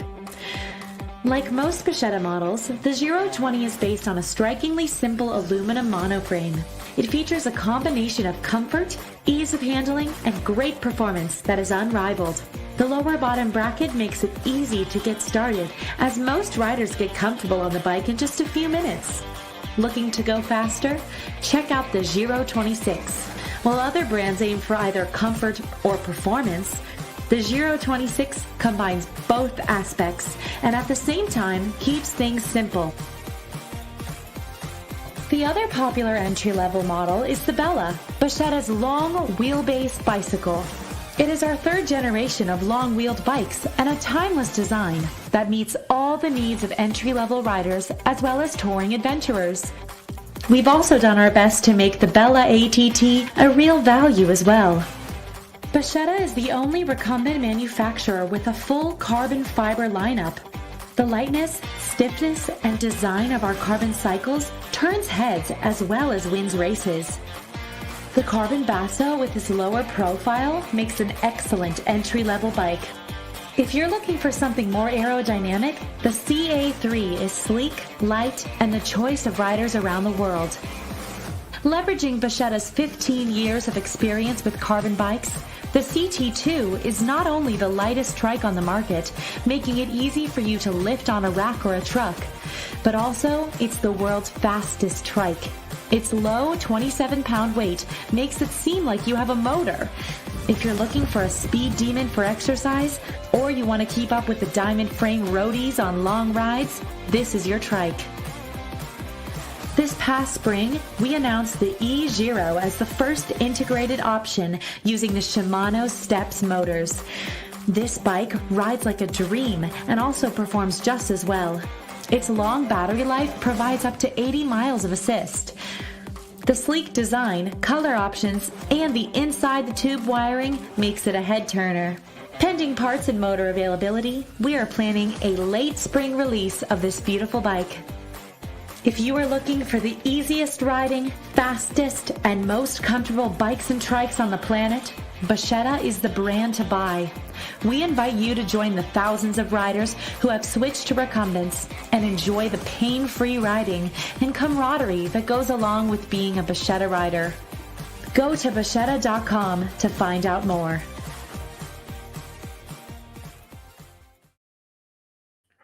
Super. Thank you, Mark Swanson, for submitting that Bacchetta video. Great stuff in there. All right. How about velomobiles, guys? We've been talking about them also as a possibility for your first recumbent purchase. And of course, our pal Doug Davis down at Bicycle Evolution has some thoughts for you on that. Larry, let's go ahead and see what Doug has to say about that. Welcome, Bent Riders. For the last bit, you've been hearing about how to choose your first recumbent vehicle. Today, we're going to talk about something a little different, or in this segment, we're going to talk about something a little different. We're going to talk about how to choose your first velomobile. This is the Katanga. This velomobile is made in the former Czechoslovakia, Czech Republic. It has a couple of unique features, besides being the only one made in Czechoslovakia. It has a removable nose and a removable tail, which aids in maintenance, repairs, or anything else you might need to do, and helps mitigate the expense of damage should one of these panels become damaged, because it's cheaper to replace the panel than it would be to repair the whole velomobile. This bike also has side stick steering by default, so if you're used to riding a recumbent trike, it's going to be a natural fit for you. It looks exactly the same, feels the same, and works the same inside. And more importantly, all of the stuff that's inside this bike is standard bike parts, which means you can take it to pretty much any bike shop in the world, and then after you pick the mechanic off the ground to take the covers off of it and show him that it really is a bike inside, he can actually help you get it fixed. You don't need any special tools. You just need the stuff that's found in every bike shop. This is the Quattrovelo. This is a very unique velomobile in the fact that it is the only production model four-wheel vehicle. It's actually a two-wheel drive with a very unique differential in it that helps you handle high climbs or slick surfaces. It has amazing traction when you go around corners. Because of the four wheels, it's actually like it's running on rails. The other thing about this Velomobile that makes it very unique is the huge amount of cargo space in the back, which allows you both room for bike packing and other cargo, commuting if you want to use it as a car replacement, and it can even hold a small child. In fact, there's a video out there that shows the carrying capacity that it can hold up to 26 six-packs. And if you're taking a small child on a bike packing trip, you might need all 26 of those six-packs. This I have standing here is a Quest. Actually, this particular one is a Quest XS. The Quest comes in two sizes, extra small and regular. Not like our drinks around here, which are extra large and even larger.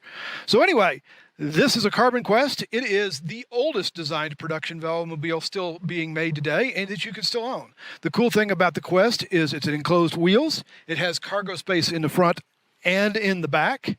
And this little guy right here is way too small for me. It will fit somebody down to about 4'5". So if you're a smaller statue or something and want a velomobile, we've got a beautiful one right here that can fit you. This is the DF, made by Intercity Bikes out of the Netherlands. DF is the initials of Daniel Finn, the guy that originally developed it. DF comes in two sizes, just like the Quest we talked about. A regular size here and an extra large, more like our drinks here in Texas. The DF has an optional hood, which you can see here, which helps with the aerodynamics. It adds 10 to 15% to your top end speed by reducing the wind drag over the surfaces. The DF has several options on the wheels, both front and rear. It is open instead of closed, unlike some of the other velomobiles, so the wheels are very easy to get on and get off. And we will show you a demonstration of that at some point in the very near future, as well as the access panels on the front to get to the front derailleur and the rear derailleur. That makes it very quick and easy to access things without having to be a contortionist. I am standing here in front of a Milan.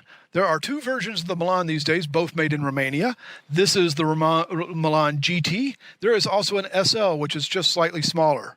The Milan has enclosed wheels, and it has a standard bike QR system in the back, which makes it use normal bike parts for the derailleurs and other things.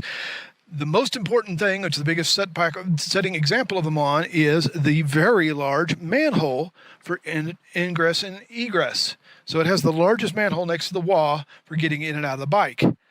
Milan has one other feature in that aerodynamically, it is the fastest of all the velomobiles that we currently carry and pretty much the fastest of any of them that are out on the market today. I wanted to talk to you about the world's lightest production velomobile. You might wonder where it is. Well, it's right above me right here. This is the Alpha 7. The Alpha 7 weighs in at just under 50 pounds. It has a 26-inch wheels, 20-inch wheels in the front, and it is today the current lightest velomobile you can own. So which velomobile is for you? All velomobiles are fast, faster than anything else you can pedal. They are cooler in the summer and warmer in the winter. Some are better for touring, some are better for racing, some are easier to work on. In the end, which one you choose depends on you. That's why we're here, Bicycle Evolution. We will help you find your first, second, third, or fifth velomobile. You can always have more than one.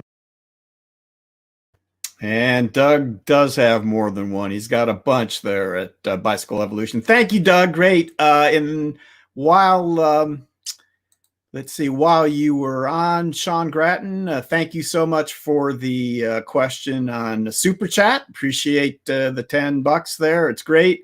We hope you guys keep that coming. I saw that Doug answered your question on the live chat. So we're going to move on to our next video, which is from our pals in Orlando, Florida. Mark Egland and Catrike submitted a wonderful video telling you all about what they do down there and what they suggest as your first recumbent. Larry, let's see that Catrike video.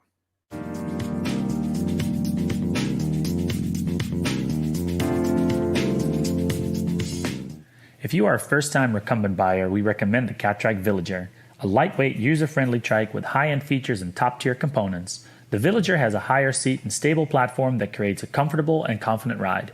The Villager has been in production since 2008 and remains one of the most popular models for riders of all levels. So sit down, take a few minutes, and let us tell you a little more about Catrike.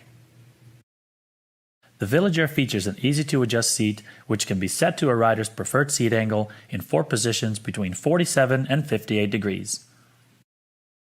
To make the adjustable seat even better, we added a removable, washable, padded seat that's breathable and very comfortable.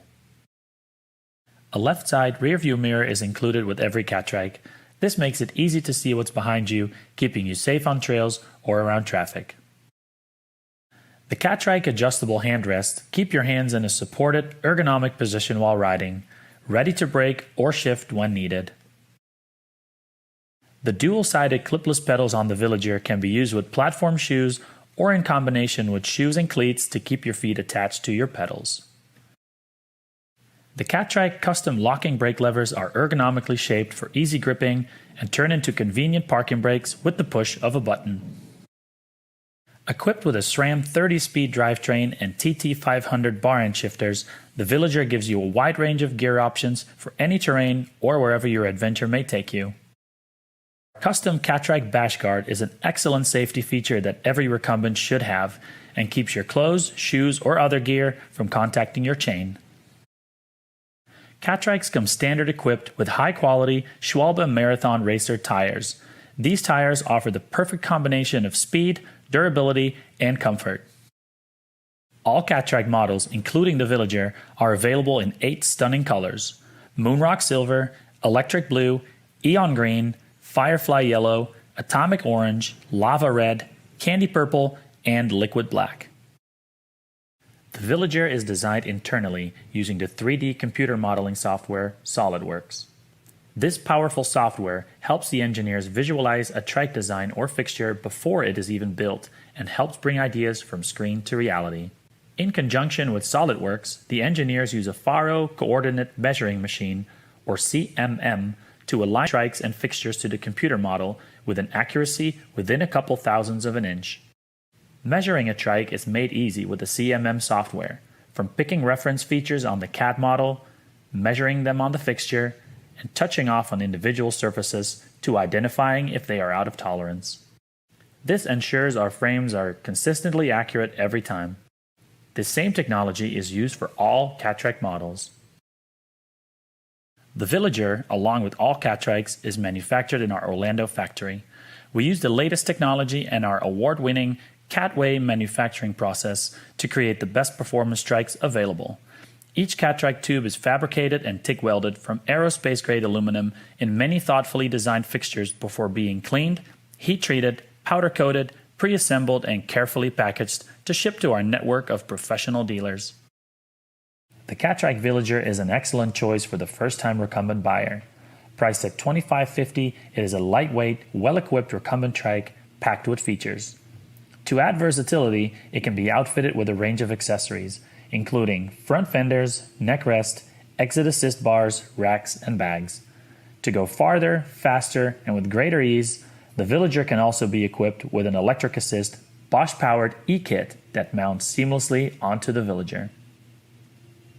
You can test ride a Villager at one of over 200 Catrike dealers worldwide. Please visit catrike.com to find a dealer near you. Thank you for watching, and we hope you tune in next week to see more from Catrike on the Laidback Bike Report's BentCon 2020.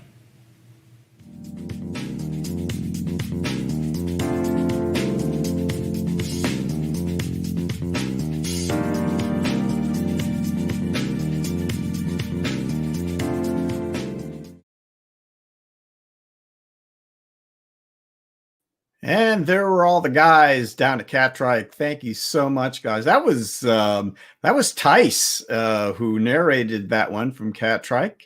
Would you know that he was Dutch? It's he just does a great job of narration there. So, Mark Eglin, thank you so much for submitting that video from Catrike. Let's move along now to a two-wheeled recumbent manufacturer, a very prominent one. Our friends at Cruzbike. Jim Parker and Maria Parker, of course, are the owners. And Jim submitted this video about cruise bikes and which one might be the best for your first recumbent. Take a look. Hi, this is Jim with Cruzbike, and I'm really happy that you're considering buying your first recumbent. So I got to tell you my story of my first recumbent experience. Back in 2005, I was tired of riding my traditional bike. I wasn't really riding it very much anymore because it was just causing a lot of discomfort for me. So I spent about 6 months researching everything out there on the market, trikes and quads and every variety of two-wheel, short wheelbase, long wheelbase, recumbent out there. And I didn't see anything that I really liked until I discovered the Cruzbike. And back then it was only available as a kit. So I purchased that kit and put that bike together, and I absolutely loved it. What set it apart was the shorter chain. Not only did it just look better with a shorter chain, but the chain is a heavy piece of equipment, and it's moving mass, and it's noisy, and they get dirty. There's energy loss at every time the little link moves. So to me, and in my mind, it just made a lot more sense to have the shorter chain. So when I got that bike, I just loved it so much. I started riding farther than I'd ever ridden in my life. The bike climbed incredibly well, even for a pretty heavy kit-built bike. It could turn on a dime. It could turn shorter than any other recumbent that I met. And we did lots of big group rides with lots of other recumbents. And we could out-climb them, out-turn them. We were super comfortable. We were higher off the ground than they were for a lot of them. So we had a great view of the road. We could be seen by other riders. So just super thrilled. So thrilled, in fact, that my wife and I bought the company. We loved it that much. So we've been having a great time these last 15 years with Cruzbike. The bike's been refined over the years, ultimately leading to the V20 down here, which is the world's fastest road bike. But today I want to talk to you about this bike. This is the T50E, E for electric assist. This is a rear-wheel drive, throttle-controlled bike with a battery that is just fantastic. So what makes this bike so fun, other than all the advantages of a cruise bike with a short chain, is that you just turn the throttle to get started. That sounds simple, but it is so important. So I have taught many people how to ride a cruise bike, and that getting started that's the first big obstacle. This eliminates that because you just turn the throttle and you get going. Then you can bring your feet from the ground up to the pedals and get pedaling without any stress of getting started. Now, you will have to eventually learn how to start without the throttle, but if I can get riders just to feel that motion, the rolling, feel the motion and the balance of the bike without the stress of starting it, it's a great thing. So it's a great tool for learning. So that's another reason this is a great first-time bike for a first-time recumbent owner. So this bike is available for only $2,600, which is a bargain. One of the reasons we sell it so cheaply is we think it's a gateway drug. So if you buy this, you're going to love it, and you're probably eventually going to want to buy one of the other bikes, either the V20 down here or perhaps the S40 or the Q45, which are great non-electric assist bikes. The T50E also is built with racks, so it's great for carrying groceries, which is a very practical bike. You can take it touring. Maria and I did a recent tour up in upstate, or I guess they call it down east Maine, which was beautiful. Highly recommend it. There's a blog about it with lots of photos. So it's a great fun bike for touring, going around town, commuting, shopping. So to get a T50E, contact one of our dealers. We only have a handful of dealers. They're awesome. Check our website, see if there's one of them near you. If not, you can order it directly from cruzbike.com. We ship this bike anywhere in the US, and shipping is free. So for only $2,600, you can be on your first electric assist recumbent. So enjoy your adventure with recumbents. You're going to love it. This is Jim with Cruzbike.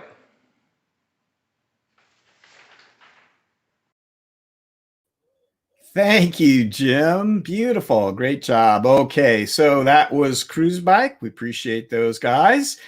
And now let's go back to here in the studio. We have another live manufacturer with us. Can we bring Rakesh up, Larry? There we go. Hi, Rakesh. How you doing, Hey, pal? Gary, I'm doing well. How are you? Can you hear me okay? I can hear you fine. This is going to be great. So, Rakesh, you have a series of slides. You have quite a few, so you're going to need to get through those in the 5 minutes. So we can do fast.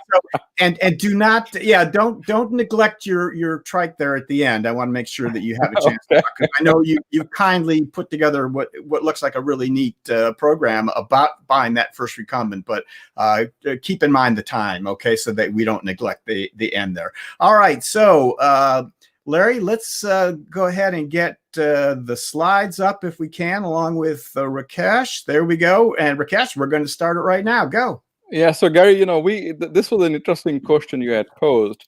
So we went about, saying, okay, well, how do you define an answer to this question, buying my first bent? So we went on to a little bit of a market research journey. And I'll share with you, so the first thing we did was, okay, how do we understand the first time customer? And we discovered again, this is not a true market research. This was just talking to a few key dealers we have and getting their input. And so what we have done is we have collected this input into a bunch of slides, which I want to present. So if you can go ahead and go to the next one. So what we found out that the first time bent customers are evenly divided between male and female, 50% male, 50% female.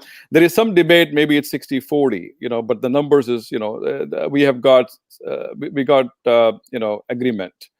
And the age, first time recumbent, we found out first time buyers, 95% are between 50 and 70. That also I saw pretty wide agreement. 30% are riding the recumbent because it's medically required. It's not a discomfort issue, it's not a balance issue. It is that they have a medical disability, which is why they are forced to buy a recumbent. And the primary drivers, they want to buy a first time, for the first time customers is quality of life, longevity of life, avoid discomfort, avoid balance issues, connection with nature, fun, fitness, mobility, and social aspect of it. And then I was curious to say, okay, how many are these avid riders? Now we had actually a split opinion here, is how many are, so Midwest, East Coast, about 70% have been avid bike riders, right? And if you go to different other states like Gulf Coast, Rocky Mountain, and West Coast, less than 25% have been avid bike riders. So that gives you some clue. Now, there's another aspect we discovered was the brand awareness is very little. That means a lot of work has been done by the dealers in selling a trike, right? So brand awareness virtually doesn't exist on these trikes. And so here again, it highlights the role dealers play is average research time at the shop is 3 to 4 days. Now, these guys are educated. First-time buyers are educated by the dealers in a massive way before they make a decision. So dealers play a very critical part in pushing these brands out the door. And then something we would like to, first-time customers, what questions should they ask? First is they need to know the difference between what's a bike and what's a trike. Now, this is not about two-wheel recumbent versus three-wheel recumbent. We're simply talking about a difference between bikes and trikes. And then also asking a question, why are you riding? What purpose are you serving by riding it? You want to answer that question. Are you or have been a biker? What is your fitness level? That is going to define whether you're going to need an e-assist or not. How long do you like to ride? That's also going to define, what kind of trike do you buy? And how much are you willing to spend? So these are a few of the questions. And then here is a comparison, right? So some of the easy comparison between bikes and trikes, discomfort, safety, comfort, balancing required. Bicycle, you require balancing. On a trikes, you don't. Endurance workout, you can get endurance workout on both of them. You can get, equipment fitment is more difficult. I ride, two-wheel bikes, and I find it very difficult to have perfect fit. On a trike, I can have a perfect fit every time. Well, I guess I'm being pushed along. So here is a market pulse from market leaders. So these are some of the dealers I was able to poll. And Mike Kobe of Sun Cyclery, Dave and Susan and Paddler Strike, Dave and Josh from Connecticut Yankee Paddler, and then Wayne and Travis of Lisbon Rail to Trail. So these are some of the dealers I talked to and get some. And here is, should your first bent be electric? Now, go ahead, go to the next slide, please. So we understand, as I understand it, is 40% of new sales are electric. That means 40% of the customers are buying electric. And then your budget is a barrier to increase electric sales. That's a big problem. So we have two solutions, F1 and F2. which basically fill the needs of the market. F1 is a foldable electric trike for $2,995, has got all the bells and whistles, gives you a pretty good range, 30 speed, etc. And then we have F2, which is all electric, made of chromoly frame, 1995, fully electric. So I think these two should do the job for the market quite well. All right. And you got more to come. Rakesh, that was awesome. I thank you so much for cooperating with us. We want to try to be fair to everyone here, so stay on the live chat, folks. If you want to know more about what Rakesh has in mind with those two new trikes that he's got, please ask him on there, and we'll of course have not only Rakesh's, but all the manufacturers' websites and all of their contact information, of course, in the description below the video. So, Rakesh, thanks for cooperating and coming along today. We appreciate it. Thank you, Gary. All right, pal. Take care. Thank you. All right. That was Falco eMotors, Rakesh Dewan. We're going to move along now and have a look at Greenspeed. Now, most of you know that Greenspeed was acquired by Whiz Wheels and TerraTrike, as you know. And we have Tori Groen, who is the marketing director for Greenspeed, to tell us a little bit about what Greenspeed would recommend as your first trike.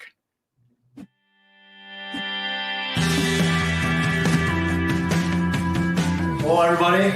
My name is Tori Groen, National Sales Manager here at Greenspeed, and here to talk to you guys in the Bent Expo today about buying your first Bent. And today I'm going to be talking about the GT series, specifically the GT26. But a lot of these features I'll be discussing are shared between the GT26 and the GT20. So let's get into it. GT26 is the 26-inch rear-wheel trike from Greenspeed. It's a great commuting trike that's ideal for recreational riding and just getting out and having a nice ride and enjoying some nice weather around your neighborhood. It's a fantastic trike for riding bike paths, roads, and like I said, just tooling around your neighborhood and saying hello. It's got some really nice lightweight steering, which makes the trike really easy to maneuver, and as well as that Greenspeed crossover steering that gives the GT a really nice tight turning circle, as well as self-centering to give you some nice go-kart-like handling. Comes standard with drum brakes, which have a couple of nice advantages to them over disc brakes. They're super easy to operate and actuate, and you can apply some very, very smooth pressure to them for kind of even braking. Probably one of the best things about them is the little to no maintenance on the brake pads. Drum brakes are super durable. They do not wear very quickly, and I have yet to hear of anybody that's really ever had to replace their drum brake pads. So awesome advantage to drum brakes there when you're talking about maintenance of a trike and getting into a new trike. You want as little maintenance as possible, and that is definitely something that's supplied by the drum brakes. Also comes standard with Shimano Ultegra bar end shifters, which again, just very, very easy to operate for beginner riders. Trigger shifters can be a little bit difficult and confusing to operate sometimes, and even grip shifts for those that have some adaptability issues that might have some trouble twisting the grip. Bar end shifters are great for that. Just push it one way or the other to move yourself through the gear range. Very, very lightweight aluminum frame on the GT26 trike. The whole trike comes in at a total of 38 pounds. And it also folds with the use of no tools. So everything on here can be folded without the use of tools. This quick release seat comes off at the back here with the seat stays, and then another quick release hinge here down at the bottom to get that trike folded up and make it easy for travel. It's got a nice shock cord seat here, shock cord here in the back of the seat mesh to kind of provide a nice passive suspension. Again, just adds comfort to the trike. And along with this nice lumbar support here, just for some superior comfort in your ride. Nice narrow wheelbase actually means that will fit through pretty much any standard doorway, which again just helps for travel and ease of access and get it in and out of your house or your barn or your garage or wherever you're keeping the trike. Super versatile and adjustable. So the GT26 has 4 different seat height options that you can adjust from, as low as 12 inches from the deck, if you want a little bit more of a sporty ride, and as high as 17 inches, so which is close to your standard lawn chair seat height. So if you want it to be a little bit easier to get in and out of, you can adjust for that. Handlebars are also super adjustable for width, angle, and fore and aft. So really, whatever type of handlebar setup you want, if you need a little bit wider for more clearance, you like it narrower, you like to be nice and narrow, we can set it up for you however you need. Comes standard with a rear fender from Greenspeed, as well as a safety flag for visibility. It can be outfitted with a number of other accessories as well, such as a rear rack, mirror, and accessory mounts, headrests, and headlight mounts, just to name a few. It's upgradable as you grow with the trike as well, so you can put stick a 14-speed roll-off hub in the back, which I know are very popular in the recumbent community. So kind of as you become a faster and stronger rider, you can upgrade this trike with you. And last but not least, touch a little bit on the price. It comes in right at $2,890, and that's all I've got for you guys today on the GT26, and hope to see you out on the road. All right, Tori, thank you so much. Great job. And that was Greenspeed.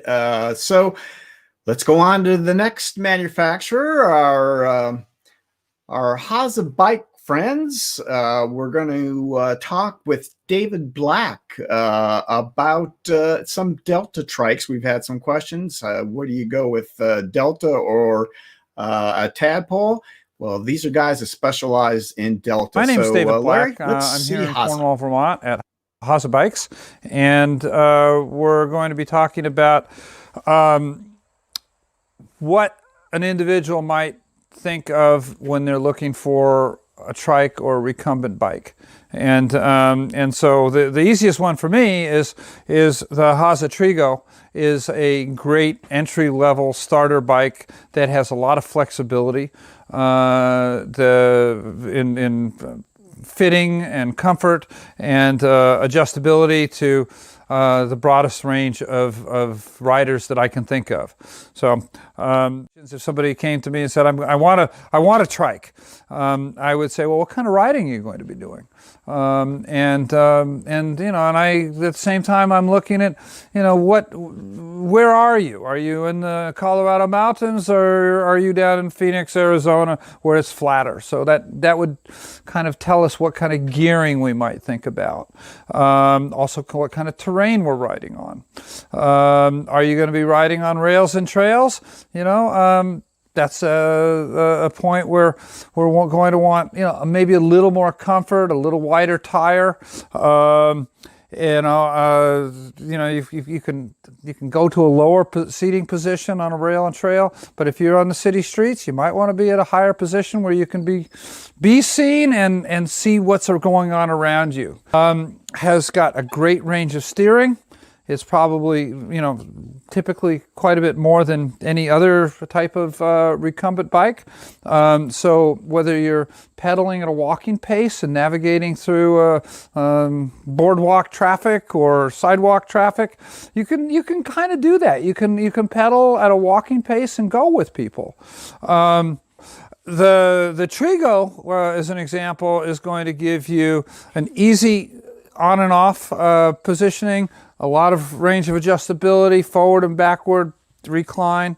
I've got 3 different positions of elevation, so I can get you into kind of the lower position, which would bring your center of gravity down, or I can get you to a higher position where it's easier on your knees and hips to get into position. One of the features is that you can tandem the bike. So what we do is simply take off the front wheel. It's got a quick release, and we go to a coupler on the back, and you just drop the fork into that and clamp the quick release, and you then have a tandem configuration. Not only is it a lot of fun, but it enables people to mix their rides. You've got individuals that it could be vision impaired, it could be cognitive, it could be a lot of things where you want to be a support rider, and it enables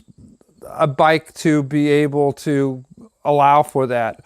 So you have a level of independence, but you've got a level of support that you can provide at the same time. You know, we have the ability to customize pretty much like nobody else. So if you know, if an individual has had a stroke or I have an amputee, we can accommodate that. We can fit you. It also enables people, if you're doing commuting or just leisure bike path riding, it suits the bill. But generally speaking, the individuals that are looking for recumbent trikes are wanting to be comfortable and ride. They're wanting to stay active on a variety of terrain, and they're going to want to be able to get in and out of the bike and adjust it to their comfort. So having that flexibility is really critical. You can transport it within a vehicle just by laying the seats down and slipping in. There are also a number of racks today that you can mount one or two trikes on, or a trike and a combination of other bikes. The other thing with a Delta trike that we have anyway is that you can stand it up on its end. So you stand the front, pick up the front wheel, stand it up straight, and it takes up very little space. So we look at, you know, who the individual is, what they want to do, what's the budget, and how to, you know, fulfill all of those goals and needs, and for us to have a happy customer. Yeah, that's it. They do great work with adaptive cyclists as well. So, David, thank you so much. Hase Bikes, folks, a good group of guys and gals. Let's now saunter our way over to the HP Velotechnik booth, where live with us today is my good pal, Heiko Trappel. Heiko, how did I do? Was that all right? Hi, Gary. Thank you. It's Heiko Truppel, actually. You will never learn it. Yes, thank no, you I'll never for get it. inviting me to the show. You know my first name.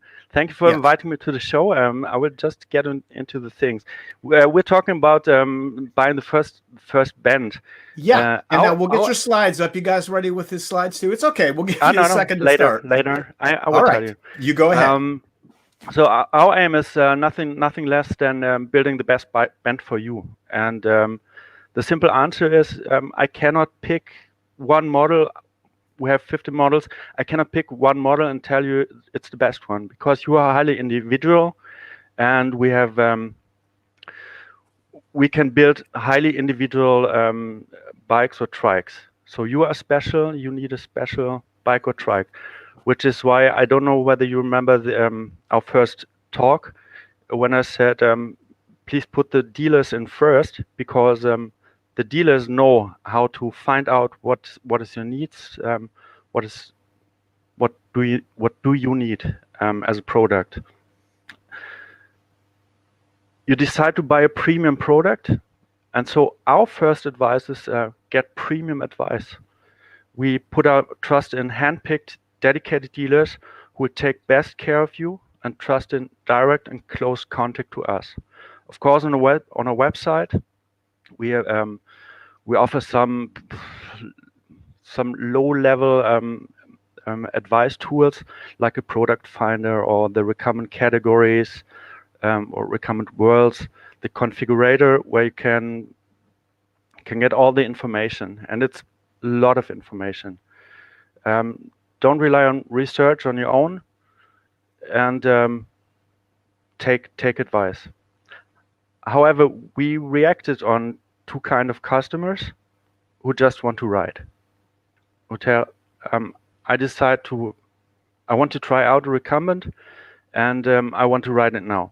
And they don't want to get infringed in too much details and considerations. They want to go into the shop and have a quick decision. So the first answer on this is the Gecko 26, which you see here. It's a non-suspension, non-foldable entry-level trike. And when we talk about entry level, we're talking about $2,000 respective €2,000. Other than other manufacturers, we don't consider this so much addressing customers who have to save for a trike, because $2,000 is a lot of money still. Like all the Gecko models of the US series, which laid the base to this worldwide available, well-balanced entry-level trike, the Gecko 26 is a possibility to sneak into the world of recumbent trikes. It's robust, reliable, comfortable, and of course versatile, like all our bikes and trikes are. You will find out whether it was just worth a try, which didn't hurt, or you're going to start a career in the band world. However, you're watching the show already, and so you're already enthusiastic, and you might be the customer who prefers to buy only once. So you want to purchase that lasts sustainably while not considering hundreds of options. That's what the Scorpion Special Edition is about. Scorpion is our premium trike series. So we picked the best sold trikes of this premium series, which are all foldable and all with full suspension, and equipped it with a pre-configuration of the most demanded accessories and options. They're also available with e-assist, so especially the Plus models. I won't get into details. You can get information about the special edition from our dealers, or I will give advice on our website later. They are delivered quickly and gaining the best of our custom program with a significant price advantage. That's the choice for customers who want the best which money can buy, because money matters.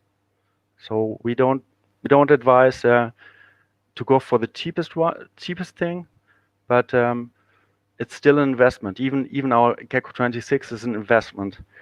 However, my first advice would stay the best and last advice. Go to a dealer, not to a mono store, except as an HP Velotechnik mono store. Try different models of different brands. Try different concepts. Compare direct versus indirect steering, and test it. You may read or research a lot, but the feeling you get on a test ride can't be done by any research. Thank you very much. All right. Heiko, thank you so much. That was a great job. I know you worked really hard on that. So I appreciate it. It's time for you to maybe relax. It's late in Germany now. Go have a nice beverage. I will be open for live questions later. You'll remain on the live chat, and you guys have any questions about HB Velotechnik, you can ask Heiko there. Heiko, thank you so much. We'll be in touch. See you next week, maybe. Yeah. Okay. Bye. Thanks, pal. Bye-bye.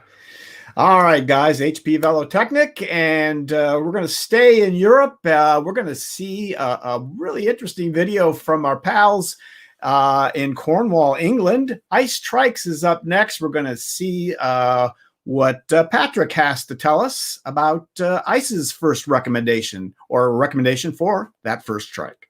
Hi, welcome to the Ice Trike stand at BentCon 2020. My name is Patrick, and we're going to be taking you through our Adventure HD model today. We think it's the perfect first recumbent for most riders. The key features of it are it's a super comfortable machine, it's very refined, and it's available with a huge number of options to make sure it's just right for everyone.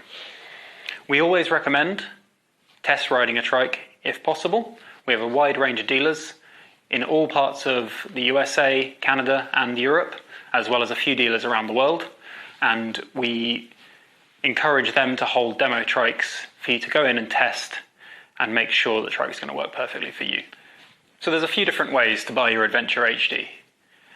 The experienced cyclists among you might want to choose our configurator, which lets you make lots of fine detail choices to get the perfect trike for you.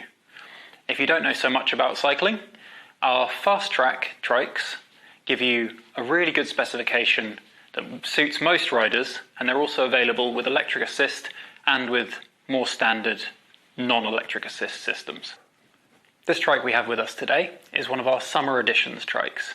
This is a really simple specification that's ideal for cruising the boardwalks and that kind of thing. Alongside of our fast track trikes, it gives you pre-configured trikes that are super easy to choose, to build and to work with. So one of the first decisions you're going to want to make when you're choosing your ice trike is whether or not you're going to go for electric assist or not. So you've chosen generally what trike you want to build. Now let's talk through some of the key options that are going to make the trike really work for you. The first option we think you should look at is the seat you want to go with. There are two options on the Adventure HD. You've got the Ergo Lux seat and the Ergo Flow seat. The Ergo Lux seat suits riders who are looking for the ultimate in comfort. It's a super padded seat. And the Ergo Flow seat, as the name suggests, allows more airflow, so riders in super hot climates will be able to get a bit more airflow, allowing them to stay cooler on their ride. The next option you want to look at is suspension. So on the rear, you can have either a 26 or a 20-inch wheel, and you can have that with rigid or rear suspension. The rear suspension uses elastomers to offer you up to 4 inches of rear wheel travel. That gives you super comfort over the rough roads and trails you want to be riding on. The front suspension is also elastomer operated, and it gives you around 2 inches of suspension travel. We call that our road response front suspension. So next we're going to talk about brakes. You can see this trike here is fitted with the Sturmey Archer 90mm drum brakes. These are a fantastic brake because they have basically the longest life of any brake out there on the market. They'll go for 10,000 miles without even needing the pads replaced. You can also, if you want more performance from your brakes, choose disc brakes. And our disc brake options are mechanically operated, so they have a cable going from the lever to the brake. The next choice you're going to want to make is going to be drivetrain. So we offer derailleur drivetrains like this one in a number of speeds, and we also offer hub gears. They have their advantages and disadvantages, and I would recommend you speak with your dealer about what's going to work best for you and your specific riding type. So we've talked a little bit about the options that are available. And if you're thinking to yourself, that sounds a bit complicated, Patrick, I'm not sure I want to make all those decisions, that's totally reasonable. Our most popular trike is the Adventure HD RS with steps fast track model. That gives you a super comfortable ride, rear suspension, and the Shimano step system, which is a fantastic addition to any trike, but it particularly works well on the Adventure HD because it allows you to explore the trails and the rail trails and the roads you would like to explore with less effort, meaning you can go further, faster, and have a better time. All ice trikes come with a fantastic 10-year warranty, which gives you the peace of mind to know that we're going to be there for you to support you throughout the life of your trike. We make sure that we build everything to the highest quality, and so we feel comfortable standing behind that warranty no matter what. I hope you've enjoyed that little insight into the Ice Adventure HD and ice trikes in general. In summary, if you'd like to know more about the Adventure HD or any of the other trikes in our lineup, please drop us an email, give us a call, or go and visit your local ice dealer, and then you can find out all the information you need to make just the right decision for the perfect trike for you.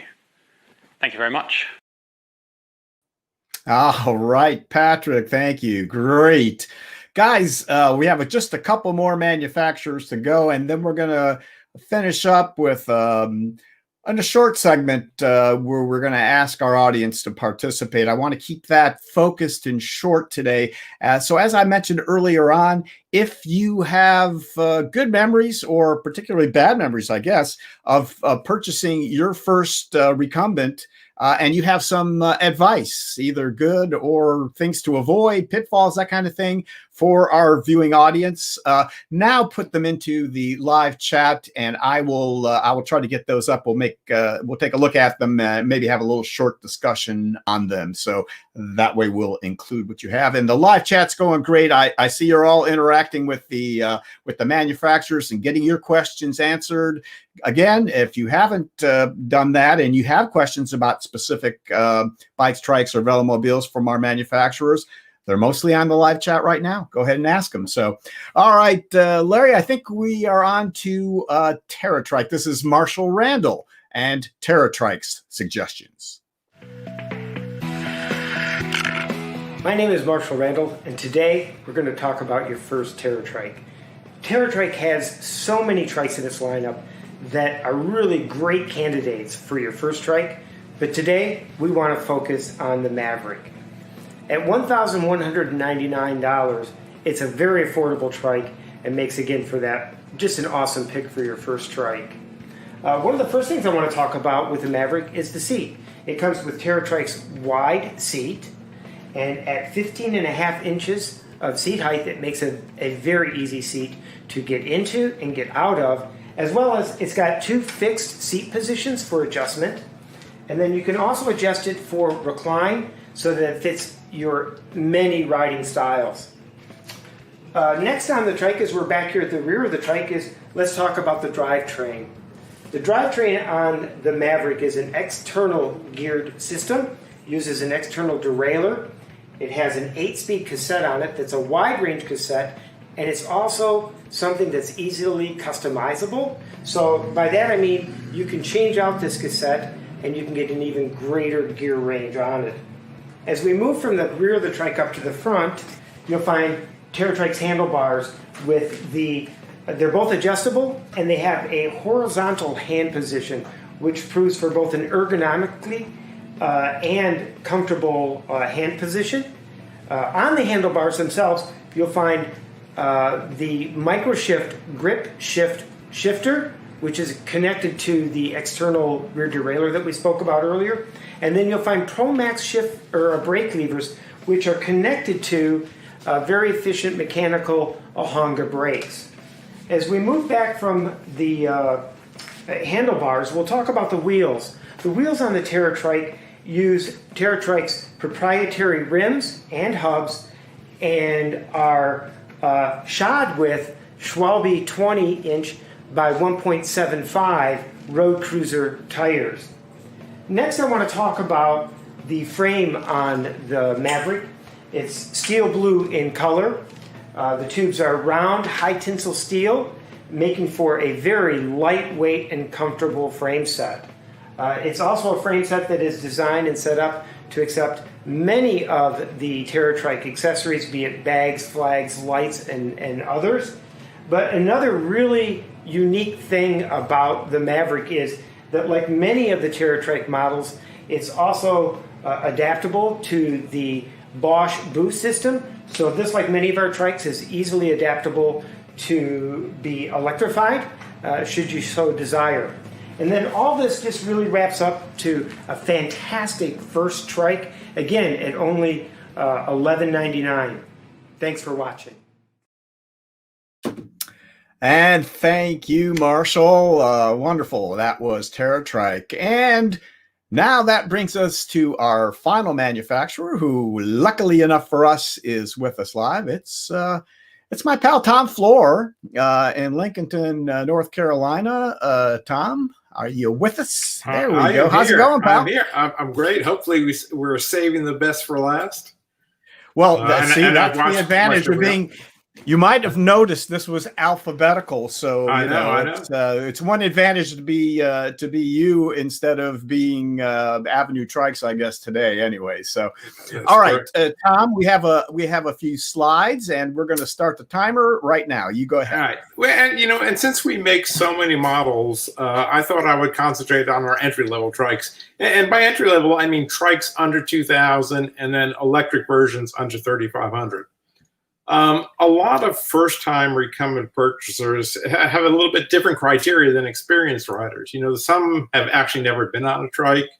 A lot of them just don't want to spend $4,000 on an item that they're, either unsure if they'll use a lot.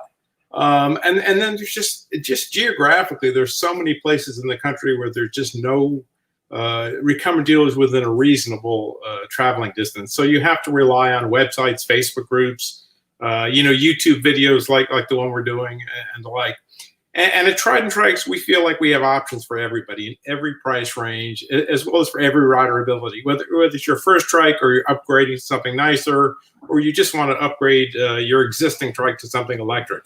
So in the first slide there, our entry-level models begin with the Spike line, which we make in 4 versions. The Spike 1, which is what's on the picture, the Spike 2, the Spike Nuvinci NVOLO 380, and the E-Spike. All of our Spike models have adjustable height as well as adjustable seat angle, and they all fold.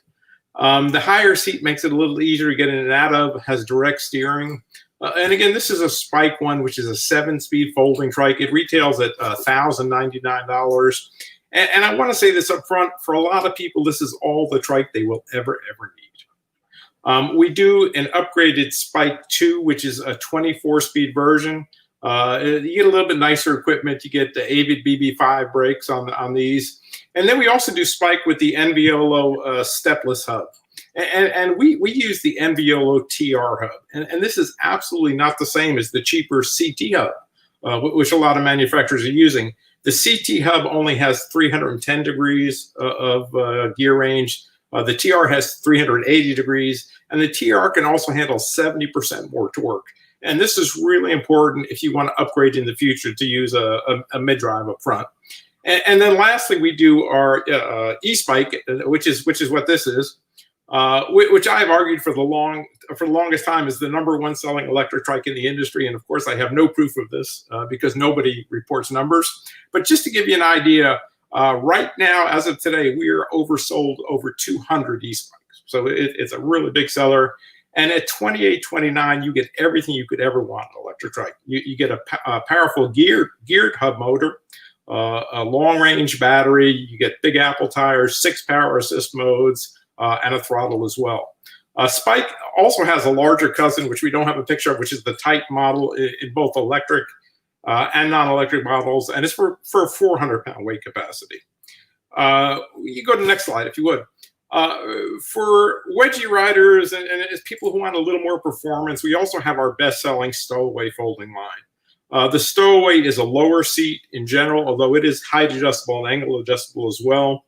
It features indirect crossover steering, and now all the extras are included. You get a full set of fenders, rear rack, mirror, accessory mounts, and rear light. The first model is a Stowaway 1.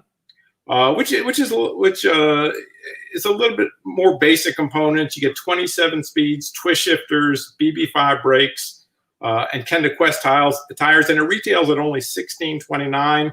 And then our upper end Stowaway 2 is what's in the picture here, which is at $19.49. But now you get 30 speeds, bar end shifters, BB7 brakes, Schwalbe tires. You get a choice of 3 different crank lengths, among the upgrades. The Stowaway 2 is also available with a 24-inch rear tire with a through axle. And we also have the E-Stowaway. And this is just the controls of the E-Stowaway. But it's a Stowaway 2 with a hub motor system, and it retails at $34.99. You can go to the next slide, if you would.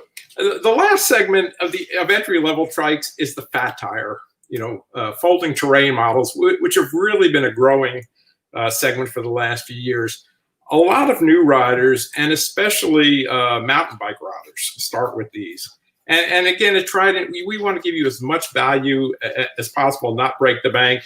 We offer 2 different platforms, our Terrain 20 models with 3 4x20 wheels, and then the Terrain 26, which is what's pictured here with the 26-inch wheels. Terrain models start at only $14.99. They fold as well. And we do, both of them come in electric versions. And we in the near future, we have a couple new models in the works that we're going to introduce next year that are really also entry models. There are 2 non-folding trikes, which is new for us, the aluminum Nomad and the E-Nomad, and we have a non-folding aluminum Spike, which is going to be just for the European market. Terrific, Tom, or Tom Terrific. That's you. Thank you so much for You're quite welcome. putting that Good to see together. everybody. Great. All right, Tom. Thanks for being with us, pal. Yeah. And that'll do it then for the manufacturers, folks. I hope you enjoyed all of their booths today. We're going to finish up here. First of all, let me invite any of my panelists who are still watching. If you want to pop back in, we can do that and say goodbye. We don't have too many. I don't see too many comments that we're going to finish up with, but I do see. This is very apropos. My good friends Julie and Mark Lovegrove in the UK, in Kent, saying our first recumbents were two Bacchetta Giro 20s. 5 years on, Mark still rides his, but I switched to the long wheelbase Rand Stratus XP, which I prefer. Both are great bikes, and we've done 18,000 miles. Yeah, they have, folks. They are great tours. They've toured all over the world, not unlike Sylvia Halpern, who's here. And so anyways, Julie and Mark, thanks. They are great supporters of the Laidback Bike Report, and we appreciate you being on and sharing your idea there. And let's see, I don't know. I think that's about all we have. We've had a great response on the live chat, a lot of interaction going on. You guys have seen what's going on. You guys have participated and answered. So I didn't get a chance to ask Peter and Doug to sum up and see what we might have overlooked in this now over 2 hour long show. But so quickly, Doug, if we can, we'll finish up with your thoughts. Well, my thoughts are that there's a lot of options. There's a lot of things to learn. We spent 2 hours and we probably didn't hardly touch the surface of this. So we talked about something early on about whether you'd buy online or offline. The reason we have dealers and the reason we have brick and mortar stores is so you can come in, you can talk to them, you can experience their bikes, you can ride them. All of the dealers that I know, certainly myself, were all avid riders. We didn't do this because it's a get-rich-quick scheme. It's certainly a vow of poverty and a labor of love. So we're doing this because we like it, because we ride and we have the knowledge and we want to share that with others. So that's the most important thing you can take away from this is there's a huge amount of options. Your dealer's the local expert, and come see us. Great. Thank you, Doug. And Sylvia, I just saw your little private chat that you might be interrupted. So let's go to Sylvia. And Sylvia, let's sum it up, or tell us, you have a story, I guess. Go ahead. Yes. Thank you. It's so funny to type in and you actually saw it. So I have a story to tell about how I got into recumbents. This was probably 16, 17 years ago. And the idea for me was that I really wanted to go touring. I didn't even know what that looked like. At the time, I had a Cannondale upright, and I just did not have the strength to ride up and over the hills without walking. And so I bought a 2-wheel, long wheelbase recumbent, and this bike was much more fun to ride, and it was much more comfortable, but I still couldn't get up and over the hills without walking. And the idea of walking a bike fully loaded with 40, 50 pounds of touring gear was not appealing. And that is how I ended up riding a trike. And a trike is what made it possible for me to start touring. And I had no idea that this would become a lifestyle, but I've really been touring for like 14 years because of the trike. It's just made the whole thing possible. Now, that said, I think for most people who do tours, like in the United States, people only have 2 weeks vacation. And so I would guess most tours are 2 weeks long. And then some people will take a leave of absence to do a more epic tour, like a 3-month tour across the United States. And when people are considering doing a tour, they prepare for a long time. People prepare for like a year, maybe even more. But maybe their tour is 2 weeks, maybe it's for 3 months. But that's really the only amount of time that they're going to be using their bike or trike for touring. And so I just kind of want to put it out there that, the entire time that you're preparing for your tour and after your tour, you don't really need a bike or trike that is designed for touring. And not all tours require a bike or trike that is designed for touring. Perfect. So that's perfect. And that'll be a nice segue into next week's show, which is about touring. So that kind of delineates those things. Thank you, Sylvia. Thanks for being with us. We'll hopefully see you again next week there. And yeah, we got to get going here, but let's quickly, Hansa hasn't really had a chance to say anything as a panelist. Can we bring Hansa up to, there we go. Hansa, did you have any final thoughts about, not about AZUB, but in general about this theme? Oh, you're muted. There you go.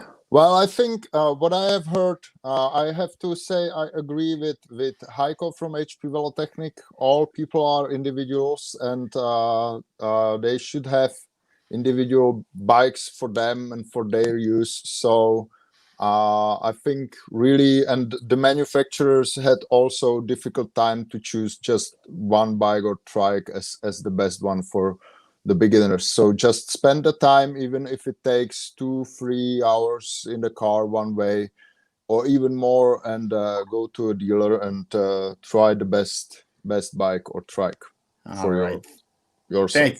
Thank you, Hans. Yeah, it's a long-term purchase. Your point is well taken. Tim, thank you for being with us, and thanks for your sponsorship. You've had a chance to say the last word. And Peter, I guess I'll give you the very last word before we go to our thanks to sponsors. Sum it up in 30 seconds. Let's see what you can do. Okay, we've got a lot of good information here today. Don't let your purchase become a real intellectual decision. Suppose you wanted to buy some ice cream and you saw a blog about ice cream and you saw people talking about chocolate, vanilla, strawberry. Well, the chocolate seems more, I'll get chocolate. Well, what you do is you travel to Baskin-Robbins and you look a whole bunch of cones, and then do you want praline, nut, mint, whatever? Then you know what you want, and you get the ice cream that you really like. Very good. I think that does it. So let's go ahead and thank you all very much, panelists. I'm going to say goodbye to you, and let's go ahead then and Peter, thank you, and Doug also for being great sponsors here. Let me read off our sponsors for this BentCon and all 4 BentCon shows, and please support these guys. Let them know you saw them on the Laidback Bike Report. All right, Angletech, Bent Revolution, Bent Up Cycles, Bicycle Evolution, Bicycle Man, Connecticut Yankee Peddler, Easy Street Recumbents Austin, Easy Street Recumbents Fort Worth, and Hostel Shop, Jersey Bents, Laidback Cycles, Lancaster Recumbent, Trailside Trikes, and Recumbent PDX. Thank you all very much for sponsoring BentCon 2020. All right, let's get on to the announcements. We'll finish this up. The next 3 BentCon 2020 themes, let me tell you when and what. Next Sunday, September 27th, buying a bent for touring.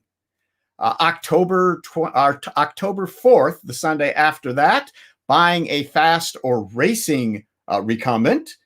And the 4th show, the last one, October 11th, is bent riding accessories and resources. A little bit different take, and I think will also be an important one. So tune in for each of those. We're going to do a similar kind of format, and I think that'll work out great. All right, the next regularly scheduled Laidback Bike Report is going to be October 25th, 2 p.m. Eastern Time, as will those other BentCon shows, always 2 p.m. Eastern Time.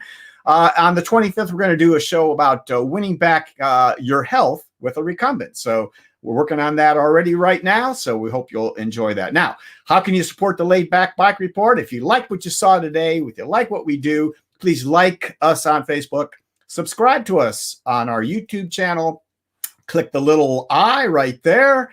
Don't forget patreon.com. You can become a Patreon supporter for as little as $1 a month. And these guys here, you see the orange circle with the P in it. Those guys are all Patreons, and we really appreciate those guys helping us out. Again, the applause right down there, if you like. That's always great. We appreciate all that stuff. And just watching us for each of our shows, that's great too. Thanks, guys. All right, so that is it for how to support us. And I want to thank, besides my panel and our sponsors, you guys and the crew. Larry, come on. And yeah, you guys did an awesome job. Thank you all for working so hard. And Sylvia, always, it's great to have you with us. So thanks, you guys. And back to me, if you would. I'm going to thank all of our wonderful viewers. Thank you all for watching us each week or each month. So until our next webcast, from all of us here at BentCon 2020 and the Laidback Bike Report, so long, Bent Riders.